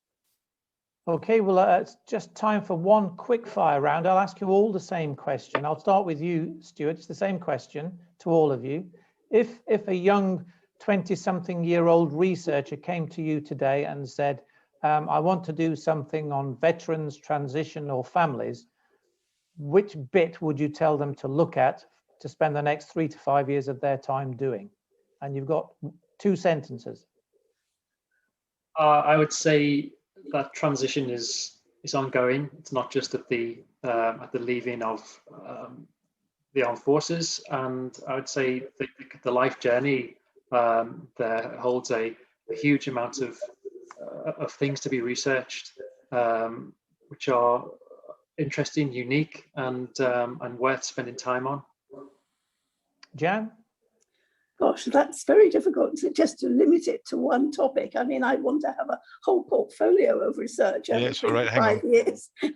But I think that the issue of communication with families is one that needs to be sorted. I believe there are ways of doing it. We made some suggestions in the report, and I think we need to have some work that looks at how we involve families right from day one in terms of when people join the military, if they have a family or when they move into a sort of family life, there needs to be support from day one right the way through the career in understanding what they're going to face as a service family, and knowing that it's okay to ask for help and to be able to say, I'd like someone to talk to me about this, or I'm not finding this very easy. So being able to acknowledge that it's difficult, and if somebody could do more work on how to achieve that, that would be great. Jonathan? Yeah, well, I mean, I think the comments made are very good. I mean, I would say to personalise things, to make sure that we don't sort of think that a one-size-fits-all is appropriate here is important, and I would really encourage to look at individuals as part of a whole system. So the families are part of that system, but there are also other factors as well that we need to take into account. So probably, you know, sort of looking more at the social context more than we perhaps do often at the moment. And finally, Gabriela. Well, since you specifically referred to a young researcher, age 2021, I would first ask, how soon can you start?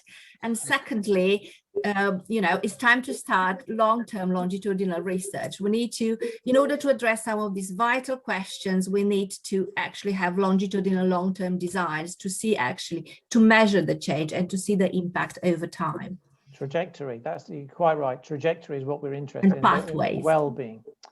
So I would once again congratulate and thank all our prize winners for this morning. I think you more than admirably demonstrated the impression that Beverly gave at the beginning of the morning in terms of quantitative and qualitative research and how to deliver it. Thank you very much and congratulations. I also like to thank all the chairs over the last 2 mornings, the speakers, and of course all the people that you haven't seen behind the scenes who have dealt admirably with the technology of Zoom. I need to thank all the researchers who've provided information for the conference, the people who provide ongoing care and support to our veterans, and of course the veterans and families that have attended the conference over the last 2 days themselves. We started with the important words of independence, credible and accessible, and we've ended really with innovation and impact, which is what FiMpacT is all about. I hope you will join us next year. A note for your diary is the 24th of March, 2022. We probably will try and run a blended conference, both in person and an online system as well, since we clearly attracted a much bigger and more global audience on this occasion. So thank you once again to everybody who has joined us, and please be with us next year in March in London. Thank you very much. Goodbye.